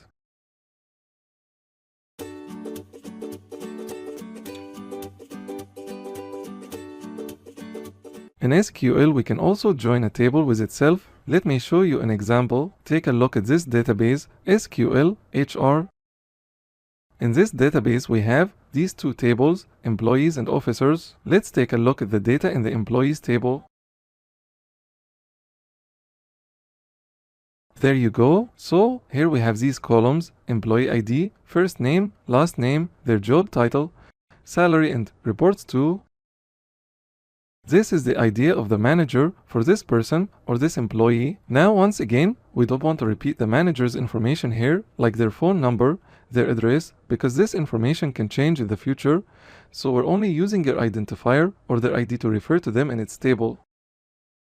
Now where can we find the information about this manager? Well, this manager is actually an employee of the same organization, so look at this example. The manager ID is 37270. Now if you look on the left side, here's the ID of that manager, which is another employee. Now who's the manager for this employee? Let's take a look. We don't have any values here, so the value for this cell is null. So this employee doesn't have a manager, and that means they are the CEO. So now let's go ahead and write a query to join this table with itself so we can select the name of each employee and their manager. Back to a query window. First we need to select the SQL HR database. Next we select everything from the employees table. We give them an alias like A. Now we need to join this table with itself. So once again we type out employees, but we need a different alias. What should we call this alias? Well, we want to join this table with itself so we can find the managers, right? So we can use M as in short for manage. Now let's type out our join condition.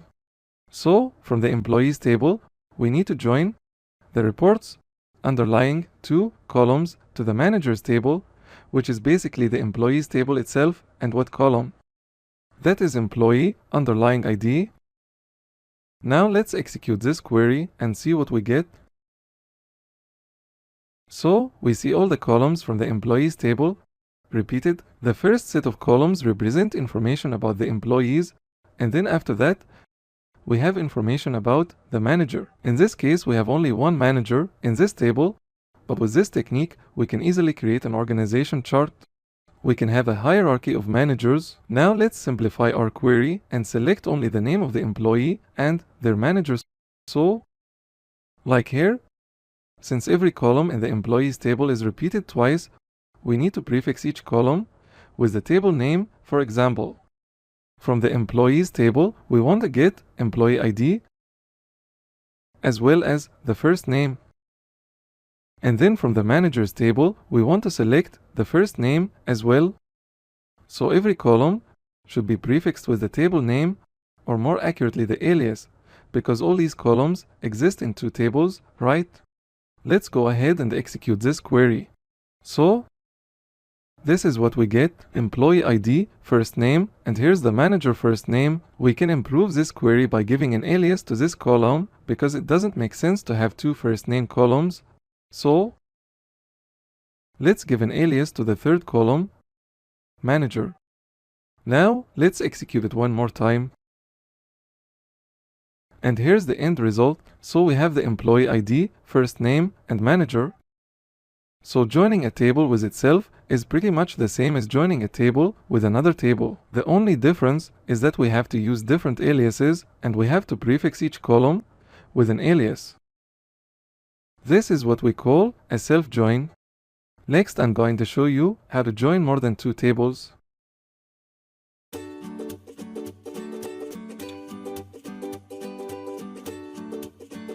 In this tutorial, I'm going to show you how to join more than two tables when writing a query. For example, back to our SQL store database, look at the orders table. Now, you know how to write a query to join this table with the customers table to return information about the customer who placed each order. But here we also have another column, status, which is similar to the customer ID column.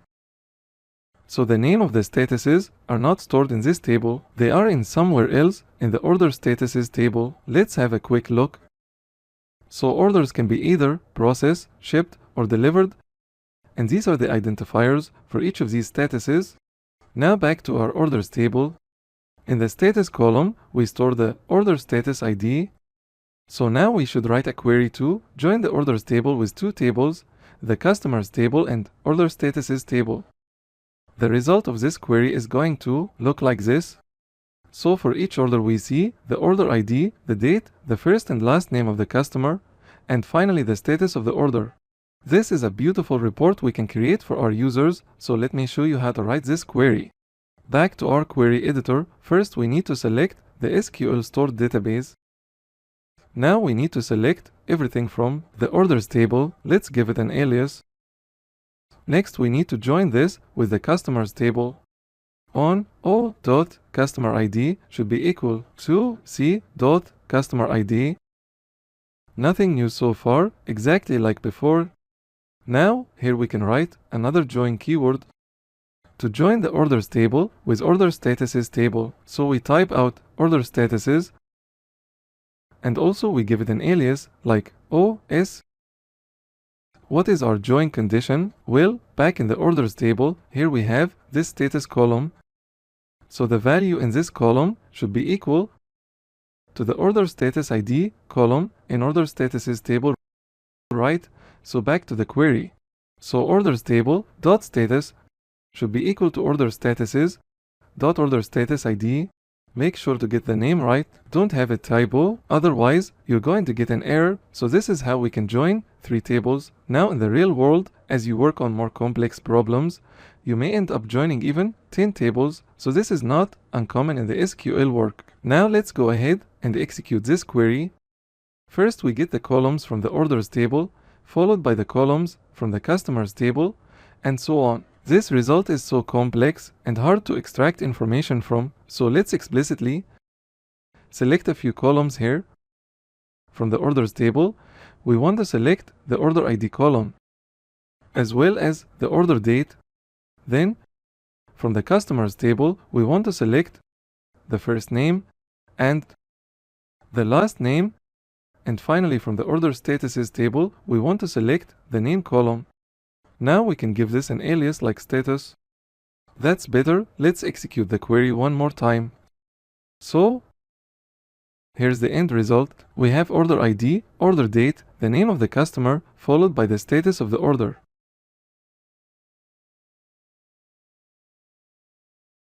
Alright, for your exercise, take a look at this SQL invoicing database. Here we have this table, payments, and these are the payments that each client has made towards a given invoice. Let's take a look at the data. So we have these columns like client ID that identifies the client, so we can join this table with the clients table to see the name of the clients. Next, we have invoice ID. We also have date, amount, and payment method. So similarly, we can join this table with the payment methods table here. Let's have a look at the data in this table. These are the payment methods: credit card, cash, PayPal, and wire transfer. So back to the payments table, I want you to write a query and join this table with the payment methods table as well as the clients table. Produce a report that shows the payments with more details, such as the name of the client and the payment method.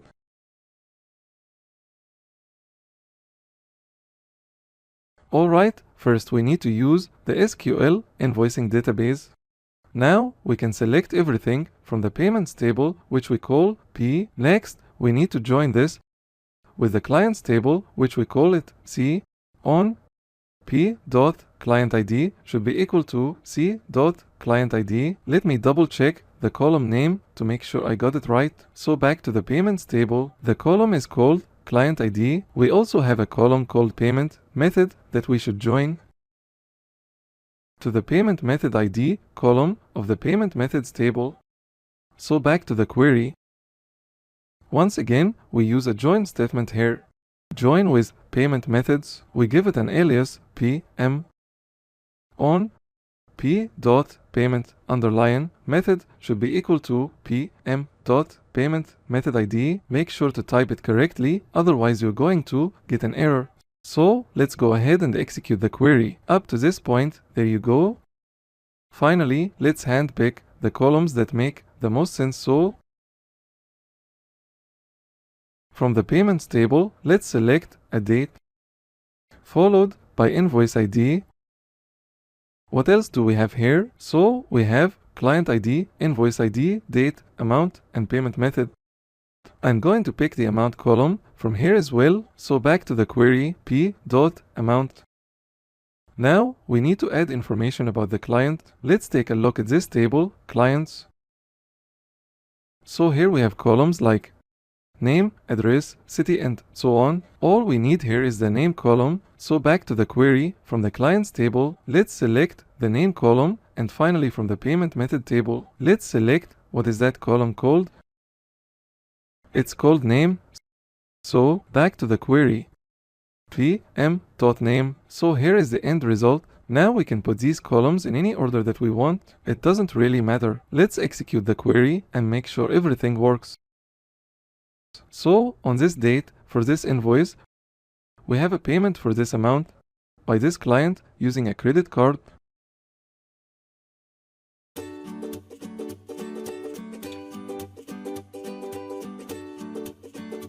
In all the examples you have seen so far, we use a single column to uniquely identify the rows in a given table. For example, in the customers table, we have this customer ID column which uniquely identifies the rows in this table, but there are times that we cannot use a single column to uniquely identify records in a given table. For example, look at the order items table. In this table we have columns like order ID, product ID, and so on. Now if you look at the data, you can see that the values in the order ID column are repeated. They're duplicated. We have 2, 2, 2, 6, 6, and so on. So we cannot use this column on its own to uniquely identify each record. The same is true for the product ID. The values in this column are also duplicated. So in this table, we use the combination of the values in both these columns to uniquely identify each order item. As an example, in this order we have 3 items for products, 1, 4, and 6, and for each product we have the quantity and unit price. So if it is the combination of the values in both these columns, we can uniquely identify each order item. In other words, we don't have 2 records for order ID 2 and product ID 1. We only have a single record for that item, right? Now, let's open this table in the design mode. So, over here, click on this middle icon that looks like a tool. Note that this yellow key that represents the primary key exists on both these columns. This is what we call a composite primary key. A composite primary key contains more than one column. Now, why does this matter? Well, we don't have a table with a composite primary key. You need to learn how to join that table with other tables. For example, here we have this table, order item notes, that we use to keep notes for each order item. Let's take a look at the data here. So we have this column, note ID, which uniquely identifies the records in this table. Next to that we have order ID and product ID. You learn that the combination of these 2 columns uniquely represent an order item. So here for order number 2, for product number 1, we have 2 notes. Now, let me show you how to join this table with the order items table. So back to our query. You can see that I've already selected the SQL Store database, so I'm not going to type out a use statement. Alright, let's select everything from the order items table. give it an alias. Now we need to join this with order item note. Also we give it an alias. How are we going to join these tables? Based on two columns back to the order items table. These are the columns that we need to use in our join condition. So, in the order items table, we have this order ID column. This should be equal to the same column in order item notes table. So, OIN dot order ID. But this is not enough. We should also join these tables based on the product ID column. So, we type out and then we type out our second condition. So, order items dot product ID should be equal to order item notes dot product ID. This is what we call a compound join condition. So we have multiple conditions to join these two tables.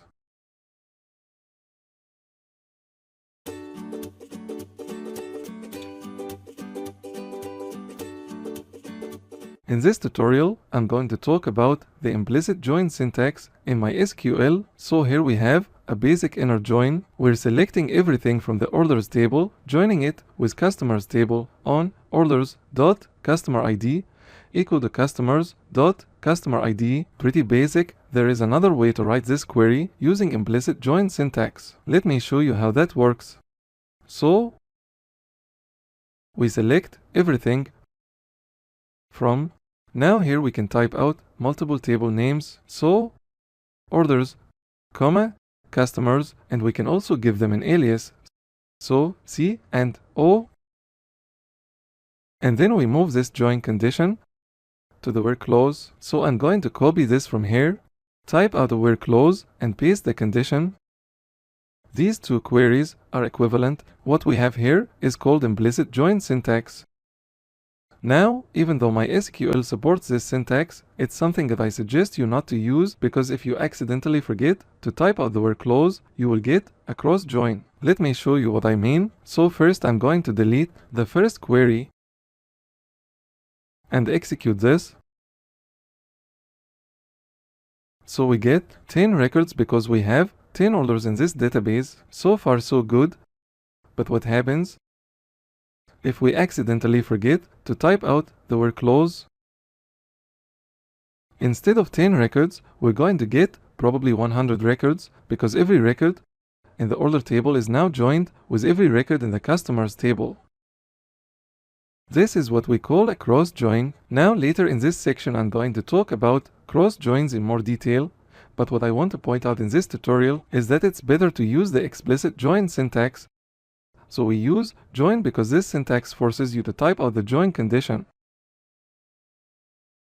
If we simply join orders with customers without typing the join condition, we're going to get a syntax error. So to recap, be aware of the implicit join syntax, but write all your joins using the explicit syntax.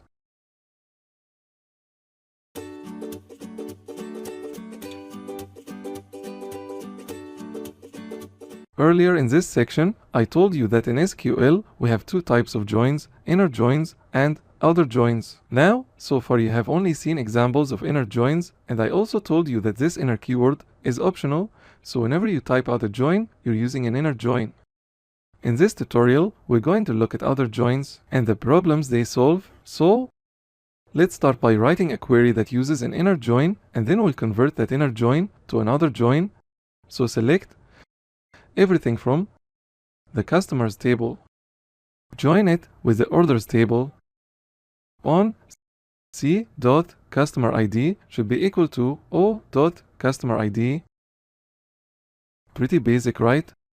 Now, for clarity, let's pick a few columns from these two tables. So from the customers table, I want to pick customer ID and first name. And from the orders table, I want to pick order ID.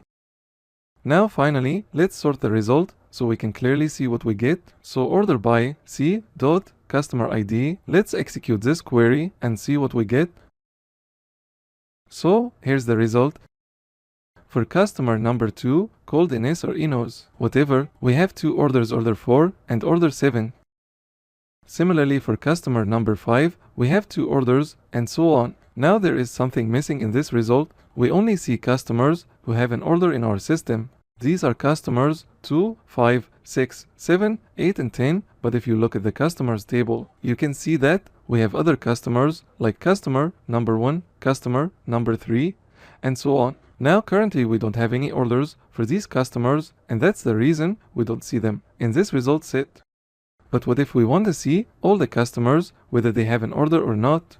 That's when we use an outer join. Let me show you how that works. So back to our query. The reason we only saw customers who have an order was because of this join condition. When joining these two tables, we are only returning records that match this condition. So for a given customer, if we do have an order, that record is returned. But as you saw a second ago, some of our customers don't have an order. So for those customers, this condition is not valid, and that is the reason they're not returned in the result set. To solve this problem, we use an outer join. Now in SQL we have two types of outer joins. We have left joins and right joins. When we use a left join, all the records from the left table, in this case, customers, are returned, whether this condition is true or not. So we get all the customers, and if they do have an order, we'll see the order ID as well. Let's execute this query and see what we get. So there you go. Customer number 1 doesn't have an order, and that's why we get null in this cell. Customer number 2 has 2 orders, 4 and 7. Customer number 3 also doesn't have an order, so we have null for order ID. This is the result of a left join. So back to our query, when we use a left join, all the records from the left table are returned, whether this condition is true or not. Now, what if we use a right join? In this case, all the records from the orders table are returned, whether this condition is true or not. Let's execute this query and see what we get. So we get the same result as before when we use an inner join, because we're selecting all the records from the right table, which is the orders table. So we don't see all the customers, we see all the orders, right? Now, if you want to use a right join and still see all the customers, you need to swap the order of these tables. So we put the orders table first. That's going to be our left table, and then we put the customers on the right side. So now with this query, we'll return all the records from the right table, which is the customers table. And we execute this, we get all the customers, whether they have an order or not. Beautiful. Now one last thing before I finish this tutorial. I've seen developers use the other keyword here, so either right outer join or left outer join. But technically, the other keyword is optional, just like the inner keyword, so you don't have to type it out. So I'm going to remove this to make my code shorter and easier to understand. So to recap, if you use the join keyword, you're doing an inner join, and if you do a left or right join, you're doing an outer join.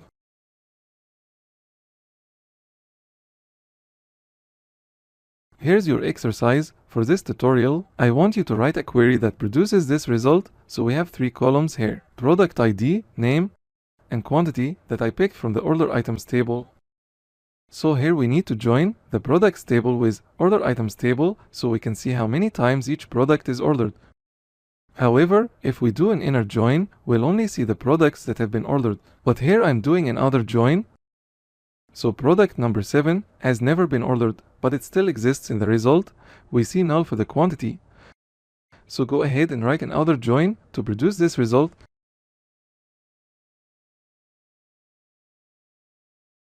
Alright, first we select everything from the products table and then do a left join with the order items table. Our join condition is p.productID equals OI.productID.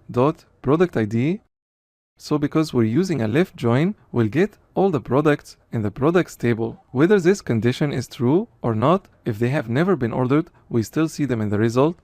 Now let's pick a few columns for clarity. So p.productID, p.name and OI.quantity.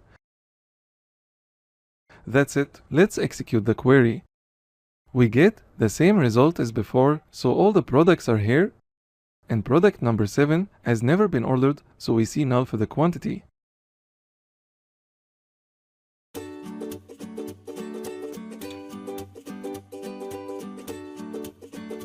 Similar to inner joins, we can use outer joins between multiple tables. Let me show you. So, here's the query that we wrote in the last tutorial. We are doing a left join between customers and orders tables. So when we execute this query, we get all the customers, whether they have an order or not. If they have an order, we see the order ID. Beautiful. Now if you look at the orders table, you can see that some of our orders have a shipper ID. These are the orders that have been shipped. So now let's join the orders table with the shippers table to display the name of the shipper in the result. So back to our query. After this left join, let's write another join. Here I'm doing an inner join, so let's inner join the orders table with the shippers table. Join shippers. We call it as H on. What is the join condition? Well, O dot shipper ID should be equal to SH dot shipper ID. Right? So in this query we have a left outer join and an inner join. Let's see what we get. Alright, we only see 5 records, but we have more orders. So here we have the same problem we had before. Some of the orders don't have a shipper, and that is why they are not returned here. In other words, this join condition is not true for some of our orders, so back to the orders table. As an example, this first order doesn't have a shipper. Shipper ID is null, and that is why it's not returned in the query result. So to solve this problem, we should use a left join. We want to make sure that all the orders are returned, whether they have a shipper or not. So back to the query. We need to replace this inner join with the left join. So let's execute the query and see what happens. Now we should have quite a few more orders. There you go. Now to make this example more interesting, I'm going to add the shipper name here. So back to our select clause. Let's add a new column, so shipper.name, and we can give it an alias like shipper. Let's execute the query, and here is the result. So we get all the customers, whether they have an order or not. And for those who do have an order, we get all the orders, whether they have a shipper or not. This is the power of outer joins. Now in the last tutorial you learned that you can get the same result with both a left join or a right join. You just have to swap the order of the tables. However, as a best practice, avoid using right joins, because when you're joining multiple tables and you have left and right and inner join, things get really complex. Someone else reading your code will have difficulty visualizing how you're joining these tables. As an example, if you had a right join here and then a left join after, it would be harder to visualize how these tables are getting joined. So, as a best practice, avoid right joins and use left joins instead.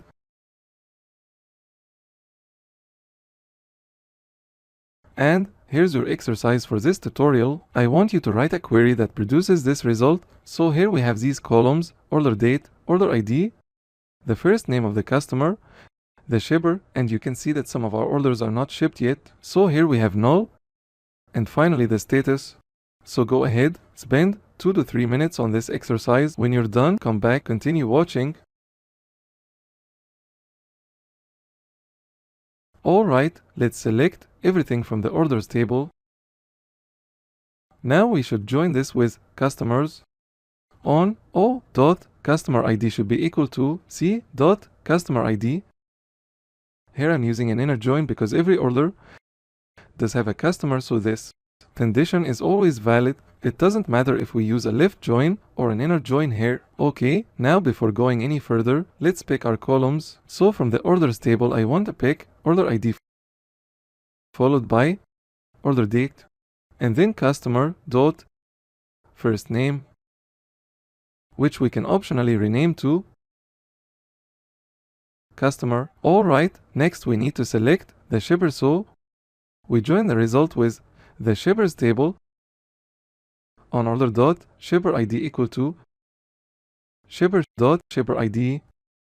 However, if we use an inner join here, because some of our orders don't have a shipper, we're only going to see the orders that have been shipped. Let me show you. So for clarity, I'm going to add the shipper's name here, so shipper dot name is shipper. Let's execute the query. There you go, we only see the orders that have been shipped, but we want to see all the orders, right? So we need to change the second join to a left join. So all orders are returned whether they have a shipper or not. Let's execute the query one more time. There you go. Now we see all the orders from number 1 to number 10. Beautiful. Finally, we need to add the status column here. So we need to do another join here. Join with order statuses, which we abbreviate as OS. On O dot status equal to OS dot order status ID. You can see that I have designed database such that sometimes our column names are exactly identical, but in other cases they don't. So in the order table, we call this column status as opposed to order status ID. And this is deliberate because a lot of real databases are like that. Alright, now let's add the status name here.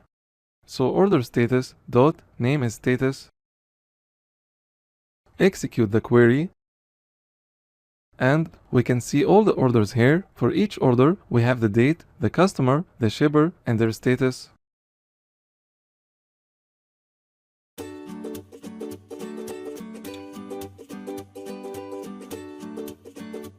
Earlier we talked about self-joins in SQL, so here in the SQL HR database, we have this employees table. We wrote a query to get all the employees under manager. So here we have this column, reports to, that specifies the manager for each employee. So let's go back and rewrite this query to get all the employees and their manager back to our query editor window. First, let's use the SQL HR database. Then select everything from the employees table. We give it an alias and then join it with itself. So this is what we call a self-join. Now we're going to use a different alias like M for managers. Now, what is the join condition? E dot reports to should be equal to M dot employee ID. Right? Now for clarity, let's pick only 3 columns. So E dot employee ID, E dot first name, and M dot first name, which we'll rename to manager. Alright, let's execute this query and see what we get. So here is the result. As we can see, all these employees have the same manager. However, there is something missing here. We don't have a record for this person, this manager himself. So what is missing is a record where we can see the employee ID for this person, their name and their manager, which should be null because this person is the CEO or the head of the company. But why is this happening? The reason is our inner join, because this condition we have here will only return people who have a manager. We can solve this problem by using a left join. So we do a left join because we want to get every employee in this table whether they have a manager or not. Okay, now let's execute the query one more time. There we go. Now we have a record for this person, the manager. As you can see, this person does not have a manager. That's why we have null here.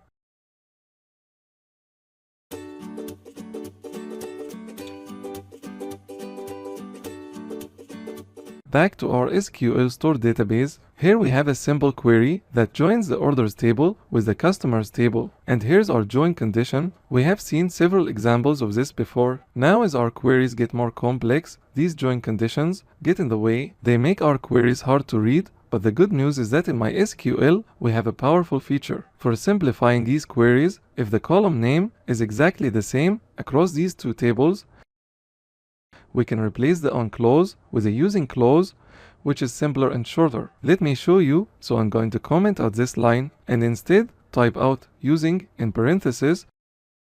We type out the column name, that is customer ID. What we have on line 7 is exactly identical to what we have on line 6, but it's shorter and easier to read. So let me delete this line. We can add another join statement here to join the orders with the shippers. So join with shippers. Using shipper ID, in both these tables, we have a column with the exact same name. Alright, now let's execute this query. This is what we get. We have the order ID followed by the first name of the customer. Let's add a new column here. So I'm going to add SH dot name, that is the name of the shipper. So shipper. Now obviously because some of our orders are not shipped, we need to replace this inner join with a left join. So we can use the using keyword with both inner and outer joins. Let's execute the query one more time. There you go. Now we have the name of the shipper next to each order. Beautiful.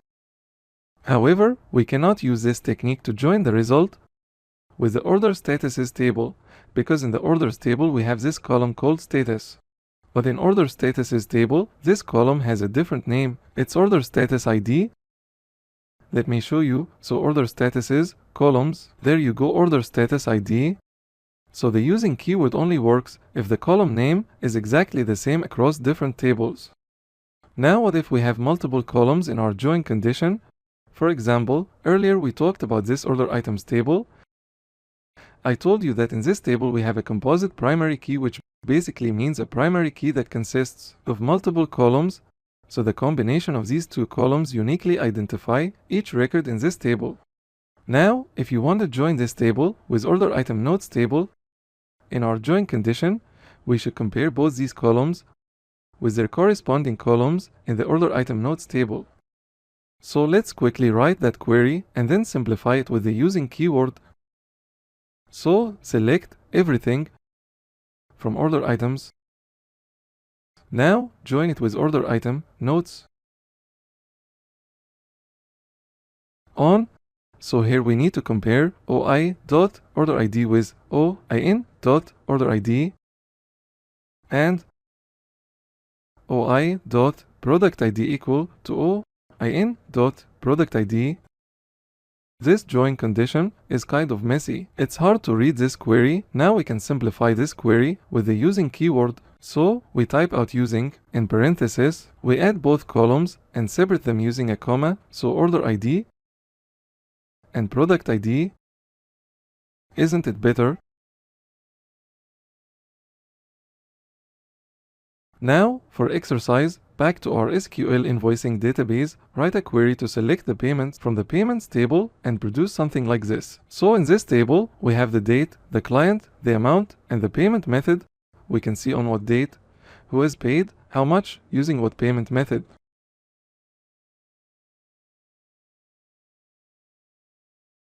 Alright, I'm going to use this SQL invoicing database and then select everything. From the payments table, join it with the clients table using client ID, because in both these tables we have the client ID column. Next we need to join this with payment methods. However, the column name between these two tables is different. So in the payments table we have a column called payment method, but in payment methods table our column is called payment method ID. So here we cannot use the using keyword and we'll have to use the on clause. So on p.payment underlying method equals pm.payment method ID. Now let's pick our columns. So payment.date, client.name, and we'll rename this as client. Next we pick the amount, and finally the payment method. So let's rename that to payment underlying method and execute the query. There you go. This is what we get: the date, the client, the amount, and the payment method.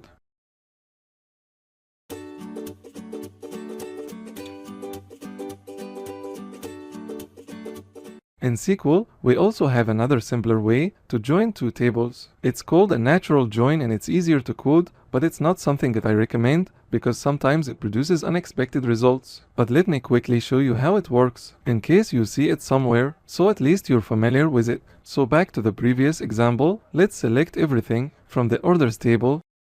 Now we should do a natural join with the customers table. Now with this natural joins, we don't explicitly specify the column names, so the database engine will look at these two tables and it will join them based on the common columns, the columns that have the same name, and that is the reason this query is shorter to write. So for clarity, let's pick a couple of columns here. O.orderID and C. Let's say first name.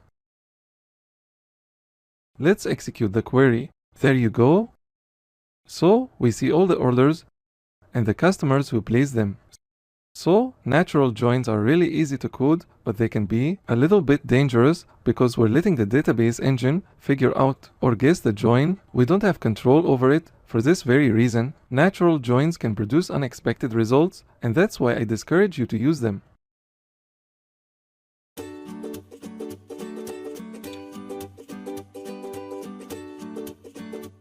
In this tutorial, we're going to look at cross joins in SQL. We use cross joins to combine or join every record from the first table with every record in the second table.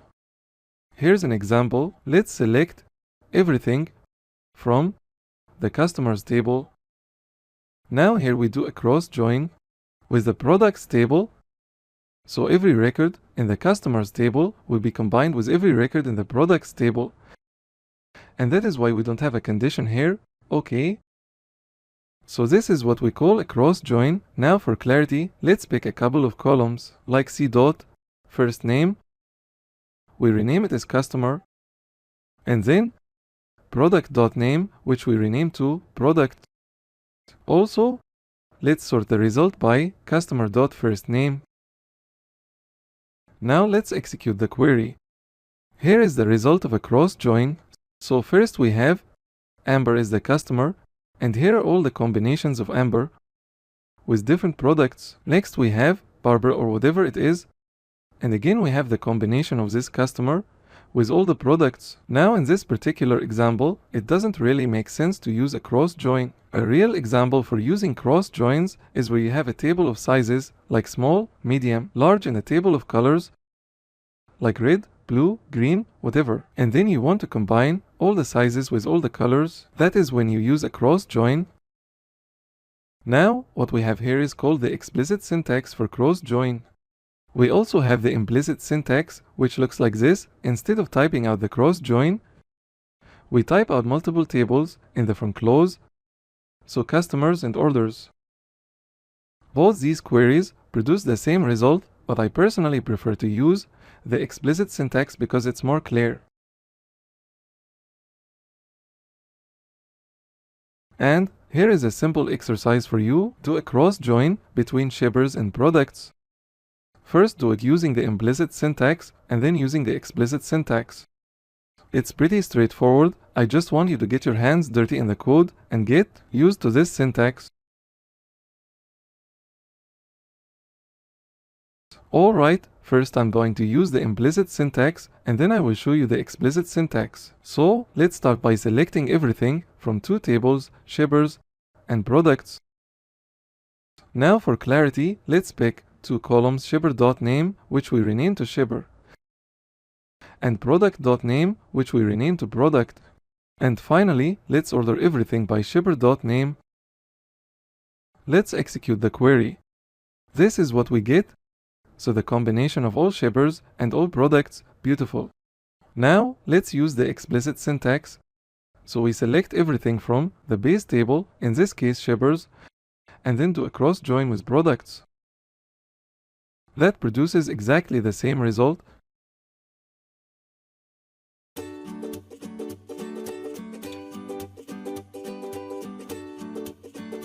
We covered everything about joins. You learned that with joins, we can combine columns from multiple tables, but in SQL we can also combine rows from multiple tables. And this is extremely powerful. Let me show you how that works. First, let's have a quick look at our orders table. So select everything from the orders table. Now if you look at the data, we can see that the first order was placed in the current year 2019. All the other orders were placed in previous years. Now, let's say we want to create a report, get all the orders, and next to each order add a label. If the order is placed in the current year, the label is going to be active, and if the order was placed in previous years, we want to label it as archived. So let's change our query and add a condition here. First, we want to get all the orders in the current year, so where order date is greater than or equal to 2019, 01 and 01. Now I just want to highlight that this is not the ideal way to get the orders in the current year, because here we have hard-coded 2019. So if we execute this query in next year, we're not going to get the right result But don't worry about this for now. Later in the course I will show you how to get the orders in the current year without hard coding a date here. So let's execute this query. Now we get only one order. Let's handpick a couple of columns here. So order ID and order date. And also I want to add a string literal here, like active, right? Let's execute this query. This is what we get. We have 3 columns, order ID, order date, and active, and in this column currently we have this string value, active. Now let's rename this column to status and execute the query. That is better. Now we want to write another query similar to this that will return the orders in the previous years but with a different label, archive. So to save time, I'm going to copy these few lines and paste them right after our first select statement. Now note that here we have a syntax error because we didn't terminate the first select statement with a semicolon. But don't worry about it, we're going to get back to this in a second. So for the second query, we want to return a different label, archive, and we will change our condition to less than 2019 now. Select only these few lines and execute this query either by clicking on this icon here or using the keyboard shortcut that you learned earlier in the course. So there you go. Here are all the orders from the previous years with the label archive. This query returns 9 records. The previous query returned 1 record. Now using the union operator, we can combine data from these 2 queries. So in between our select statements, we type out union.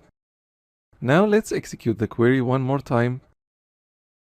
So here's our first order in the current year that is active, and below that we have all the orders in the previous years. So using a union operator, we can combine records from multiple queries. Now in this example, both our queries are against the same table, but we can also have queries against different tables and then combine the result into one result set. Let me show you another example. So I'm going to delete everything here. Let's select the first name from the customers table, and then we can union that with select the name from the shippers table. Let's execute the query. So in one result set, we can see all the customers and all the shippers. Now as far as I know, there is no real-world use case for this particular query, but what I want to point out is that with union you can combine results from multiple queries. These queries can be against the same table or different tables. In your database you could have a table like archived orders and another table like orders, and then you could combine all the archived and active orders into one result set. Just remember that the number of columns that each query returns should be equal, otherwise you're going to get an error. For example, let's select the first name and last name from customers and then union that with the name of shippers. When we execute this query, we'll get an error because the first part of this query returns 2 columns, but the second part returns 1 column. So MySQL doesn't know how to combine these records. And one last thing before we finish this tutorial, if you look at the result here, the name of this column is based on the first query, so the first query returns first name, and that's why this column is called first name. If you change the order of these queries and move this union up here, now let's run this query. As you can see, our column is called name, so whatever we have in the first query is used to determine the name of these columns. Here we can also rename the column to, let's say, full name. There you go.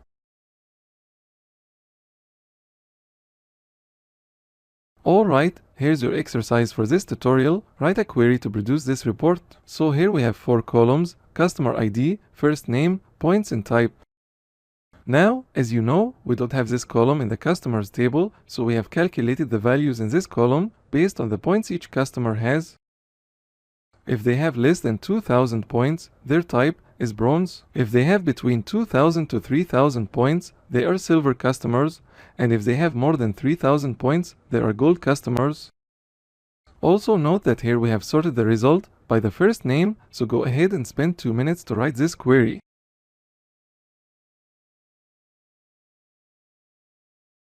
Alright, first let's get the bronze customers. So select everything from customers where points is less than 2000. Now here we want to pick 3 columns: customer ID, first name, and points. And finally we add a new column with a string literal bronze. Let's run this query and see what we get. So these are all the bronze customers, but the name of this column is bronze. We don't want that. So let's rename this to type. Now this is off the screen, so I'm going to break this up into multiple lines. That makes our query cleaner and easier to read. So there you go. Let's run the query one more time. Now the column is called type. Beautiful. Now we should do a union and repeat this query but extract the silver customers. So I'm going to paste this query here and then make a couple of changes here. I'm going to replace bronze with silver and change the condition to between 2000 and 3000. Let's run our query and see what we get. So we have all the bronze customers first, followed by all the silver customers. So the order of these records are based on our queries. In our first query we got the bronze customers, that's why they are listed first. But this is not what we want. We want to order the result by the first name of our customers. So let's apply an order by at the end. So order by first name. But there is one more piece remaining. We should do union one more time and write a query to get the gold customers.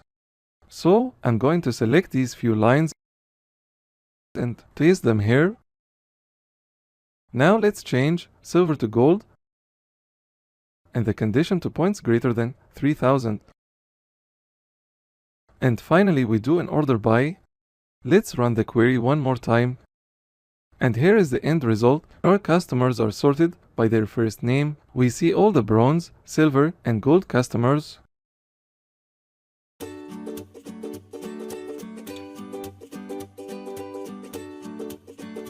In this section, I'm going to teach you how to insert, update, and delete data. Before we get started, let's have a closer look at our customers table. So click on this middle icon to open this table in the design mode. What you see here might look a little bit intimidating at first, but trust me, this is actually so easy. And in this tutorial I'm going to explain exactly what we have in these columns. So on the left side you can see the column name. Next to that you can see the data type for each column. So our customer ID column can only accept integer values. Integers are whole numbers like 1, 2, 3, 4 and so on. They don't have decimal points. First name is a varchar, which is short for variable character. Now here in parentheses we can see 50. That basically means in this column we can have a maximum of 50 characters. Now if the name of the customer is only 5 characters long, we only store those 5 characters. So even though the maximum length for this column is 15, we are not going to waste space if the customer name is less than 50. That is why here we have varchar, which is short for variable. In contrast, we have another data type that is character. If you had character 50 here and the name of the customer was only 5 characters long, my SQL would insert additional 45 spaces to fill this column. So this is a waste of space. So as a best practice, most of the time we use varchar to store string or textual values. Now here on the right side, we have this column PK, which is short for primary key. So customer ID is marked as the primary key, and that is why we have this yellow key here. So the values in this column uniquely identify each customer. Next to that we have NN, which is short for not null, and that determines if this column can accept null values or not. In this case, every customer record must have the customer ID, first name, last name, as well as these other attributes. But birth date and phone are optional. So in these columns we can have null values. Now we have another column here, AI, which is short for auto increment, and this is often used with primary key columns. So every time we insert a new record in this table, we let my SQL or our database engine insert a value in this column. So essentially it gets the customer ID for the last row and it will increment it by 1 at the time we insert a new record.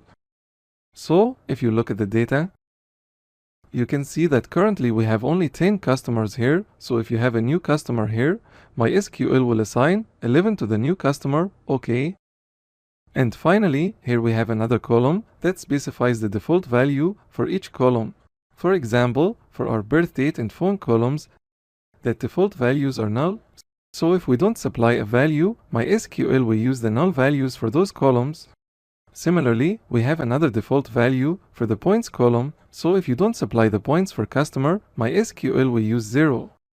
Now we have a few other columns here, which are not important at this stage. We learn about them later in the course, so now that you understand the attributes of each column in this table, let's go ahead and insert data into this table.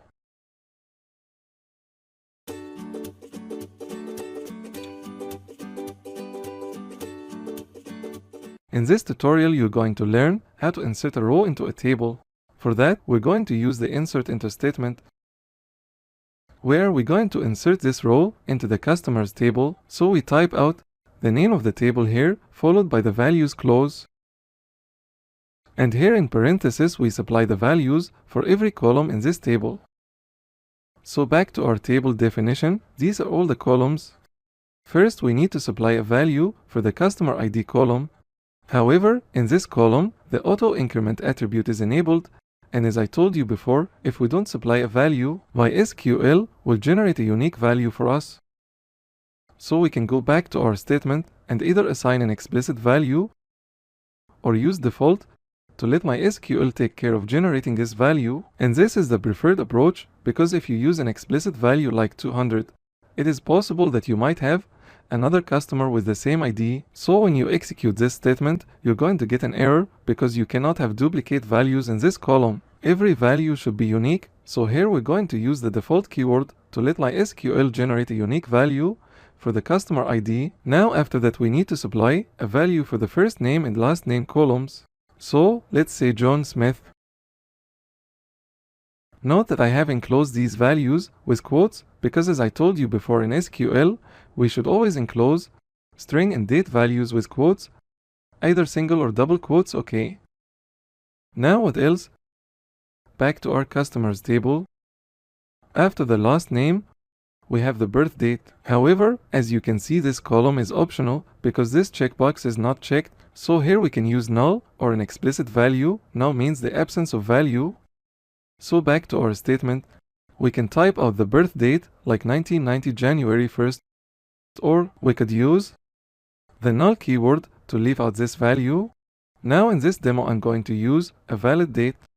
Now to make this code cleaner and more readable, I'm going to break it up into multiple lines. That's better. Now back to our table.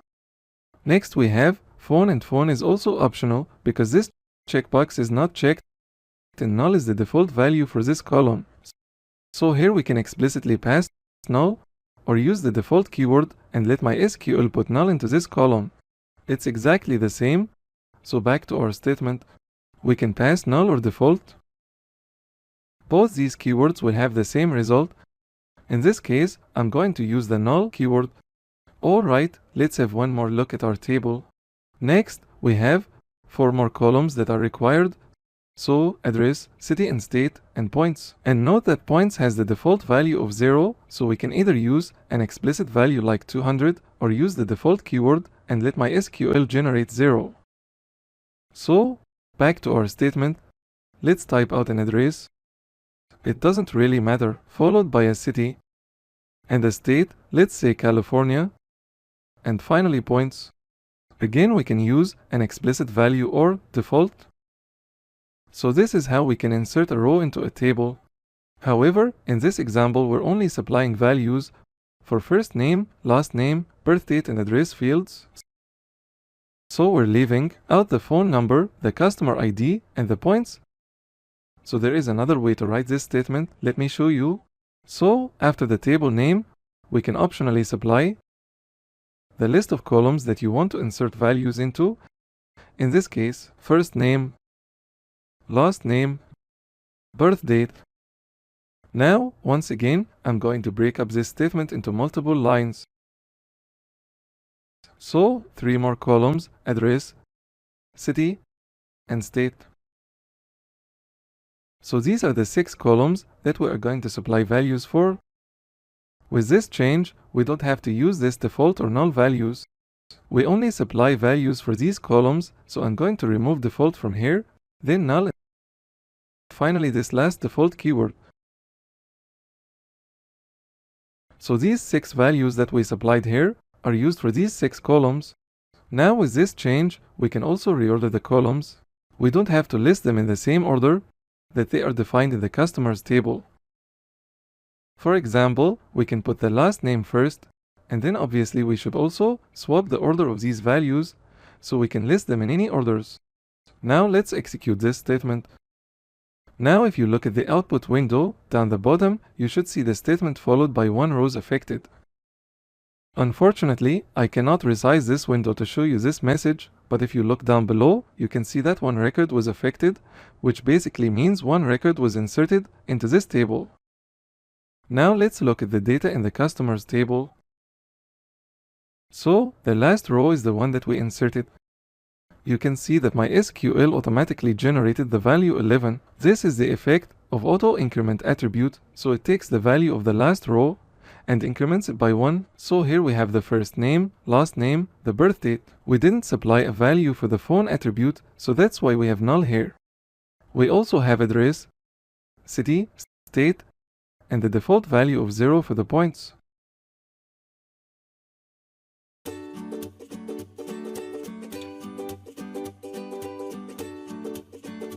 In this tutorial, we're going to learn how to insert multiple rows in one go. For this demo, we're going to use this shippers table. Let's have a quick look at the table definition. So here we have 2 columns, shipper ID and name. Shipper ID is a primary key, it's not nullable, and it's an auto-incremented column. So we're going to let MySQL generate values for this column. We only need to supply a value for the name column, so back to the query editor window. We type out insert into shippers. In parentheses, we specify the name of the columns we want to insert values into. In this case, name, followed by the values clause. Here we add a pair of parentheses with a value like shipper1. Now to insert multiple rows, all you have to do is to add a comma followed by another pair of parentheses, so shipper2, and one more time, comma, parentheses, shipper3. This is how you can insert multiple rows in one go. Now, let's execute this statement. Alright, and then inspect the data in the shippers table. There you go. So initially we had only 5 shippers, and here are the 3 new shippers that we inserted. Note that MySQL automatically generated the values for the shipper ID column, so we have 6, 7, and 8.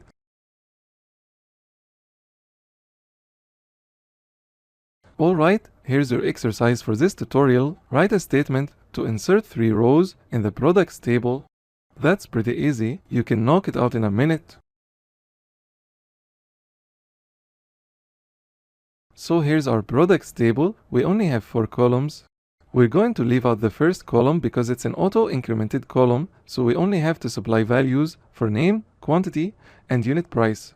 Back to our query editor window, let's insert into products. The columns are name, quantity in stock, and unit price. And the values are going to be, let's say product 1. Stock is going to be 10 and the unit price is going to be 1.95.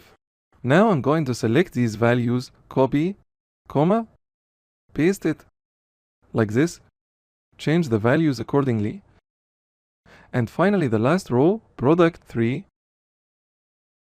There you go. Let's execute this statement. Alright, and then verify the result. So in the products table, now we should have 3 new records. Now the IDs you see here are 15, 16, and 17, because before recording this video, I actually inserted a few records in this table and then deleted them, so I had product IDs 11, 12, 13, and 14. Now, even though they're actually deleted from this table, MySQL remembers their IDs. So instead of incrementing 10 by 11, it incremented 14, which was the last record from before, and that's why it generated 15. On your computer, the IDs are going to be 11, 12, and 13.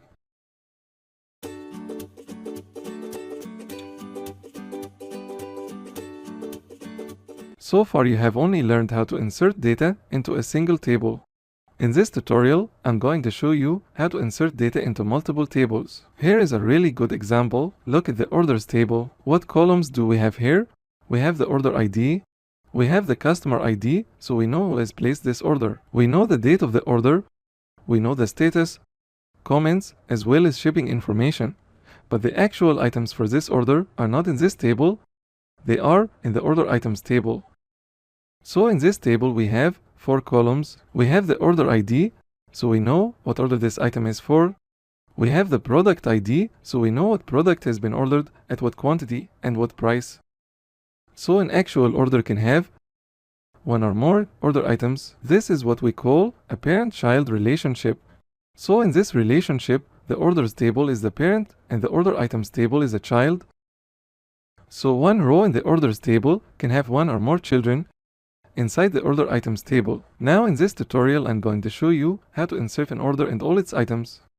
So you will learn how to insert data into multiple tables, right? Back to our query editor window. First we need to insert the order, so insert into. Let me close the navigator panel. Alright, we want to insert a record into the orders table. Now what columns do we have here? So we have these columns, but only the first 4 are required, and actually the first one, we don't want to worry about that because that's an auto increment column, so we only want to supply values for customer ID, order date, and status. So back to our query. We specify those columns here, customer ID, order date, and status. Now let's supply the values. In the customer ID column, we need to add a valid customer ID. So let's have a quick look at our customers table. There you go. In this table we have 11 records. So these are the valid customer IDs. Now back to our query. Let's use one for customer ID. And then 2019, January the 2nd for the order date. And one for the order status. Once again in this column we need to insert a valid order status ID. If we don't supply a valid ID, my SQL is going to yell at us, so we insert an order here. Now we need to insert the items. Now back to our order items table. In this table we have this order ID column, so here's the tricky part. As soon as we insert an order, my SQL is going to generate an ID for our new order. Now we need to be able to access that ID in order to insert the items in this table. How can we do that? Well, back to our query editor window. In my SQL we have a bunch of built-in functions, and a function is basically a piece of code that we can reuse, just like the functions or features in your TV. Every TV comes with a bunch of built-in functions like power on, power off, change the volume, change the channel, and so on. So my SQL and other database engines come with a bunch of built-in functions that we can use in our programs. One of these functions is last insert ID. We can call or execute this function by adding parentheses here, and this will return the ID that my SQL generates. Then we insert a new row. So, before going any further, let's just select this and make sure we get the right result. Now we have a syntax error here because we didn't terminate the first statement with a semicolon. Alright, now let's execute this query. Alright, so the ID of the new order is 12. Let's verify that. So back to the orders table, let's look at the data on my machine. I have 12 records here. I actually created one just before recording this video. So on your machine you're going to have 11 orders. Now back to our query window. Now that we know how to get the ID of the newly inserted record, we can use that ID to insert the child records. So we're going to write another insert statement, insert into order items. Let's have another look at the columns in this table. So we have 4 columns, and all of them are required, so there is really no need to specify the column names in our insert statement. We simply supply values for order ID, product ID, quantity, and unit price. So here in the values clause, we add parentheses. What is our order ID? That is the value returned from calling this function. So I'm going to cut this from here and put it here. Next, we need to supply a valid product ID. Let's say product 1, quantity, let's say 1, and the unit price $2.95. Now, let's delete this select. We don't really need it anymore, and let's add another set of values. So once again, we're going to call last insert ID to get the ID of the view order. We're going to change the product to product number 2 and add a different price. That's it. Now let's execute these statements and see what we get. Alright, so back to orders table. Let's refresh the records here. Alright, so we have a new order number 13, beautiful. Now let's look at the order items table. Here's the order items. Let's open the table. So we should have 2 items for order number 13. Beautiful, so this is how you insert hierarchical data in MySQL.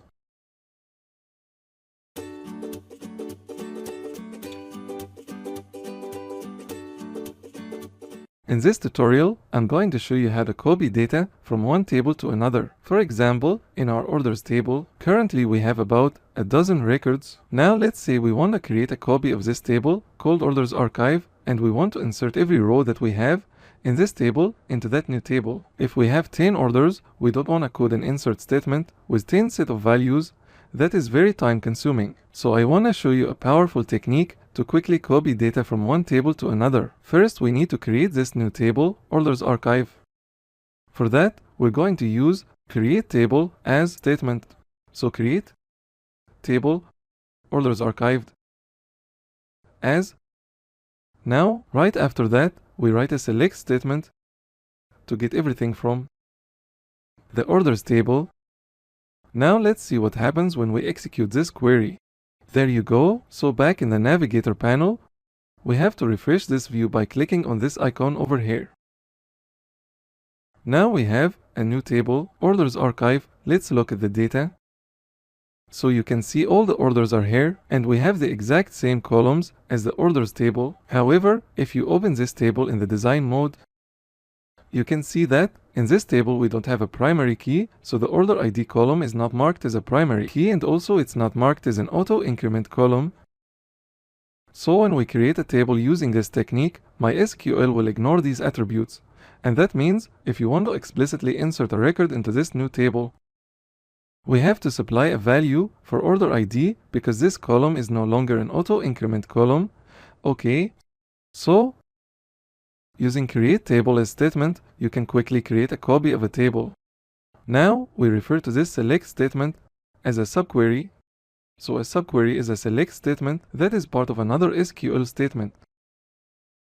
Then we can also use a subquery in an insert statement, and that's a very powerful technique. It allows us to do really cool things. Let me show you. So first, let's right-click the orders archive table and click on truncate table because we want to delete all the data in this table. Alright, it's asking for confirmation. Let's truncate the table. So now back to this table. Let's refresh the table. We don't have any records here. Okay. Now back to our query editor. Let's say we want to copy only a subset of records from the orders table into this table, like all the orders placed before 2019. So first let's select everything from the orders table where order date is less than 2019, January 1st. So these are all the orders number 2 to 10, beautiful. Now we want to copy these orders into the orders archive table. So we can use this select statement as a subquery in an insert statement. We write insert into orders archive. Now we don't need to supply the column names because we're going to supply values for every column that we have in this query. So we delete that, and this is an example of using a select statement as a subquery in an insert statement. Let's execute this. Right, now back to the table. Let's refresh the records. We only have the orders placed before 2019.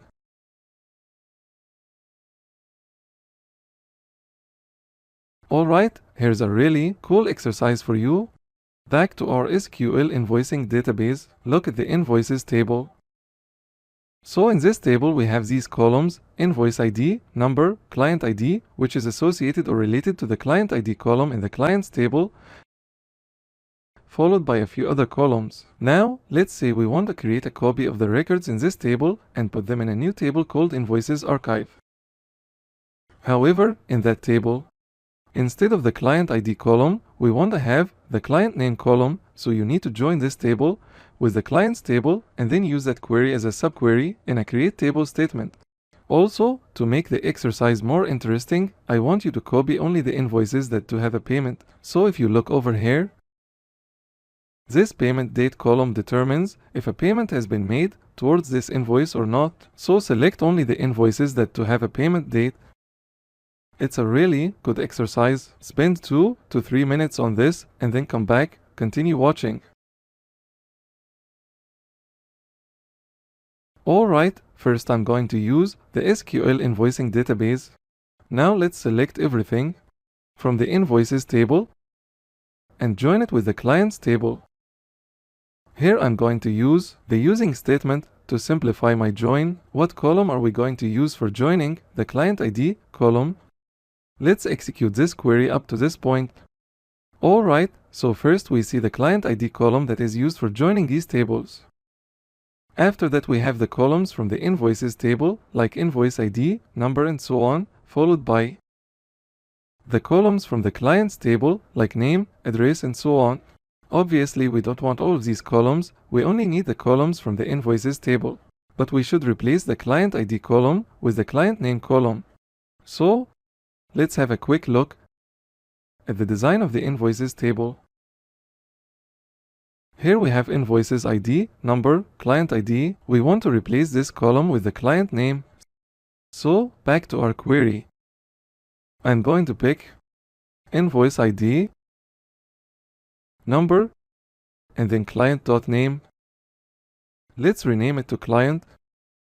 What other columns do we have here? We have invoice total and payment total, so let's add those as well.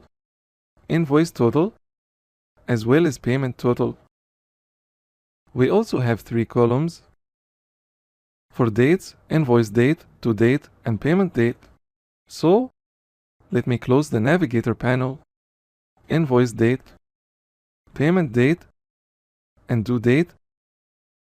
Now technically, because these columns only exist in the invoices table, we don't have to prefix them with the table alias, so we could simplify the code like this. However, I personally prefer to prefix them because that gives me a more clear picture of how I'm joining these tables. It's just a personal preference. Another developer might disagree, and that's perfectly fine, so whatever you prefer, that's perfectly fine. Let's execute the query and make sure we get the right result. So we have the invoice ID, number, client, beautiful, followed by these other columns. Now we want to filter the result and return only the invoices that do have a payment. So we can either return records that have a payment date or the records that have a payment total of greater than 0. Those are perfectly fine. So back to our query. Down the bottom, let's add our clause where payment date is not null. That's better. Let's execute the query one more time. Now we get only this handful of invoices. Beautiful. Finally, let's use our query as a subquery in a create table as statement. So, right before select we type create table, invoices archived as, there you go. Let's execute the query. Beautiful. Now back to the navigator panel, let's refresh the view. So, here's our new table invoices archive. Let's look at the data. There you go. We only have the invoices paid, and here is the name of the client for each invoice. Beautiful. Now just note that if you execute this query one more time, you're going to get an error because we already have a table called invoices archive. Later in the course I'll show you how to drop tables. That's pretty easy, but for now you can just right click and go to drop table. And then confirm. Alright, and then you can run the query one more time.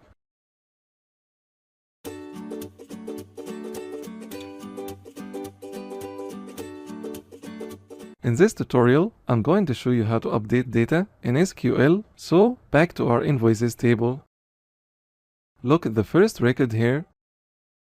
The payment total for this record is 0, and obviously there is no payment date. Now let's imagine that there was a problem in the system that recorded this information. Let's say the client paid $10 for this invoice, so we should update this record in this table. That is very easy. Back to our query editor window, we use the update statement to update one or more records in a table. What table? In this case, invoices. Next, we add the set clause, and this is where we specify the new value for one or more columns. In this case, we want to update payment total. Let's set it to $10. We should also update payment date. So we use a comma to add more columns. We set this to a date value. Let's say 2019, March 1st. And then we type out the condition. With this condition, we identify the record or the records that need to be updated. In this case, we want to update the invoice number 1. So back to our query. We type out invoice ID equal to 1. Let's execute this. Beautiful. Now back to our table. Let's refresh the data by clicking on this icon. Alright. You can see payment total is updated to 10, and we also have a payment date. Beautiful. Now, let's say we actually updated the wrong record. Maybe we should have updated invoice number 3, so we should update this table one more time and restore the original values in these columns back to our query. We can set the payment total to 0 and the payment date to null. So we can use the null keyword to insert the null value in a column that accepts null values. Now back to the navigator panel. Let's open this table into design mode. You can see that the payment total column has a default value of 0 and the payment date column has the default value of null. So back in our query, we can also set payment total to default. In MySQL, we use the default value for this column, which is in this case 0. So let's execute this statement one more time. Now back to our table, let's refresh the data. So payment total is set to 0 and payment date is null. Beautiful. Now let's go ahead and update the third payment. Look at the invoice total, that is $147. For this example, let's imagine that the client made 50% of the total amount on the due date. So back to our query editor window. Instead of using a literal value here, like $70, we can write an expression. We want to calculate 50% of invoice total. So invoice total times 0.5. Now let me break this code into multiple lines so we can see clearly. Now we should set the payment date. As I told you, this client made the payment on the due date. So we can set this to due date. Whatever value we have in this column will be used to set the payment date. And obviously we need to update the invoice ID number 3 now back in the table. Let's refresh the data. Alright. Look, payment total is updated and it's set to almost 50% of the invoice total.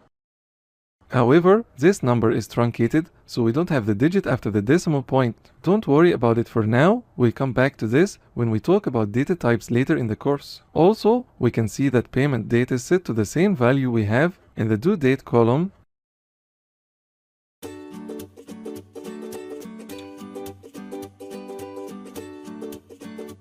In the last tutorial, you learn how to update a single record using the update statement.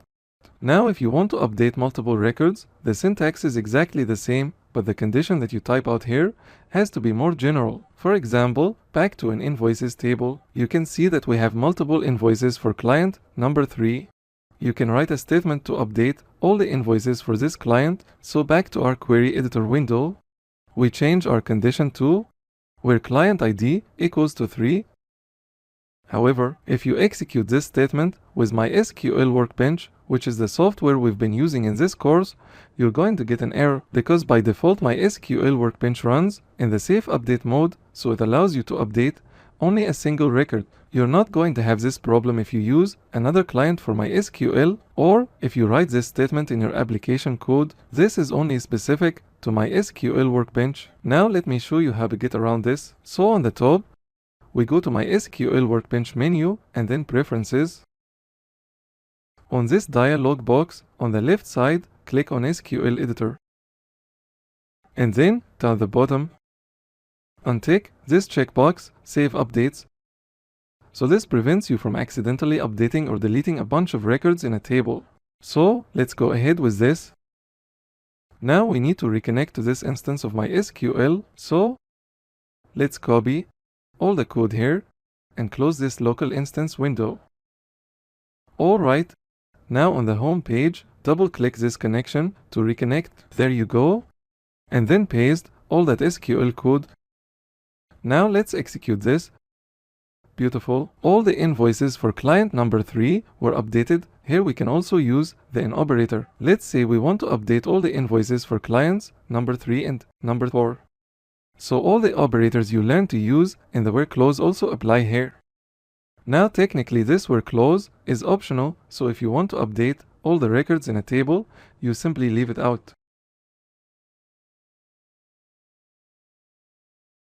Now, here's your exercise for this tutorial. Back to our SQL store database, write this SQL statement to give any customers born before 1990 50 extra points.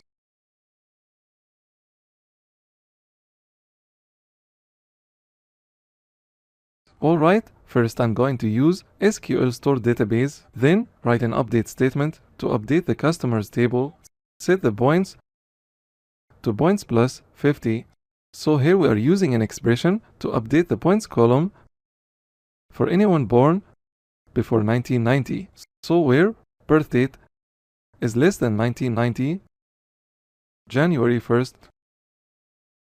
Alright, let's execute this query. Alright, now let's open up the customers table one more time.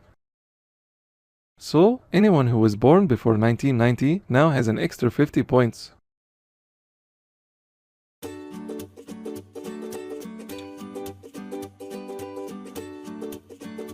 In this tutorial, you're going to learn how to use subqueries in an update statement. That's extremely powerful, so we're going to continue with the example from the last tutorial, but we're going to make it more interesting. Here we're updating all the invoices for client number 3, but what if we don't have the idea of a client? We only have the name. For example, imagine you have an application, and in that application the user types in the name of the client. So first we should find the ID for that client, and then use that ID to update all their invoices. How do we do that? Well, let's have a quick look at our client table. So here we have this client, my works. Let's say we have the name, we want to find the ID. So back to our query editor window. After this update statement, I'm going to write a select statement to select the client ID column from the clients table where name equals my works. Now here we have a syntax error because we didn't terminate the last statement with a semicolon. But don't worry about that. Let's just select these few lines and execute this query. The ID of this client is 2. Beautiful. Now we can use this select statement as a subquery in an update statement. So as I told you before, a subquery is a select statement that is within another SQL statement.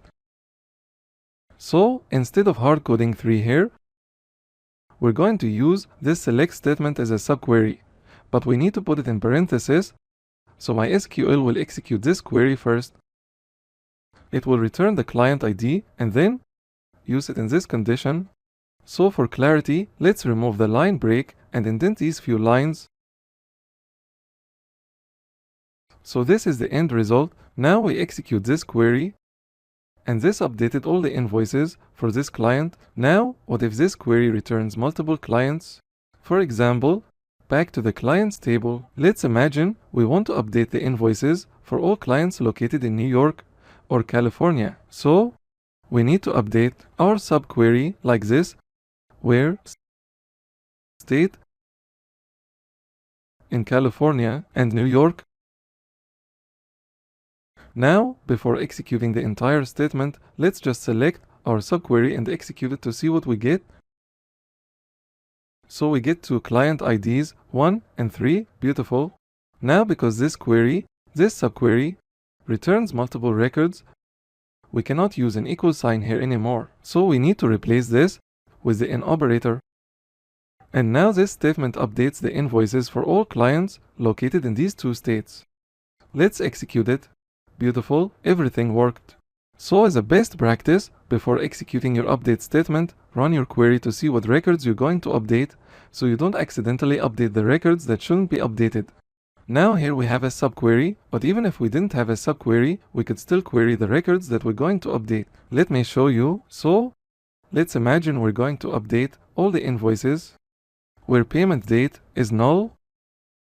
Before executing this entire update statement, I would run a query like this: select star from invoices where payment date is null. Now let's execute this query. These are the two records that don't have a payment date, so once we're confident that we're updating the right records, then we come back here and get rid of this select statement and just attach the where clause to our update statement.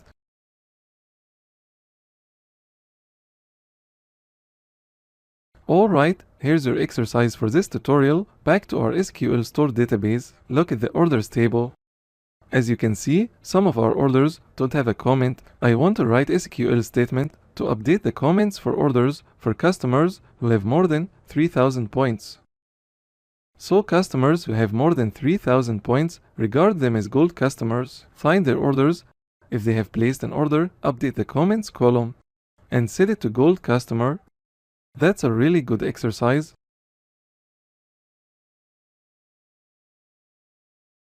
Alright, first we need to find the gold customers, so select everything from the customers table where points is greater than 3,000. And by the way, because the current database is SQL invoicing, we either have to type out a use statement on the top or double click this database before executing this query. So there you go.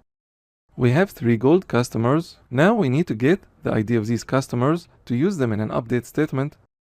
So we only select customer ID here and then use this select statement as a subquery in an update statement. So update orders set comments to gold customer where customer ID. Because we're dealing with multiple customer IDs, we need to use the in operator, and then to use this as a subquery, we need to enclose it in parentheses. That's it. Let's indent the code. That's better. So here is the final solution.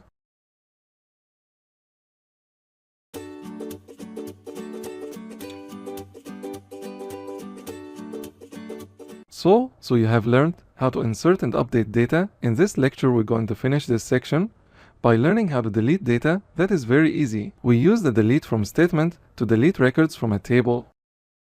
Let's say the invoices table. Now, optionally, we can add a search condition to identify the records we want to delete. If you don't write this where clause, with this statement we'll delete all the records in this table. And obviously, that's very dangerous, so be very careful when executing this statement. Now here, let's say we want to delete the invoice with the ID 1, so where invoice ID equals to 1. Now here we can also use subqueries. Let's say we want to delete all the invoices for the client called MyWorks. First, let's find this client.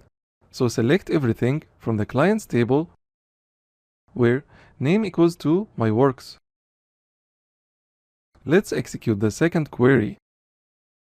So here's our client. Now we can get this client ID and use it in our search condition. So where client ID equals to, this is where we add our subquery. There you go, just like before. Beautiful. So this is how we can delete data in SQL.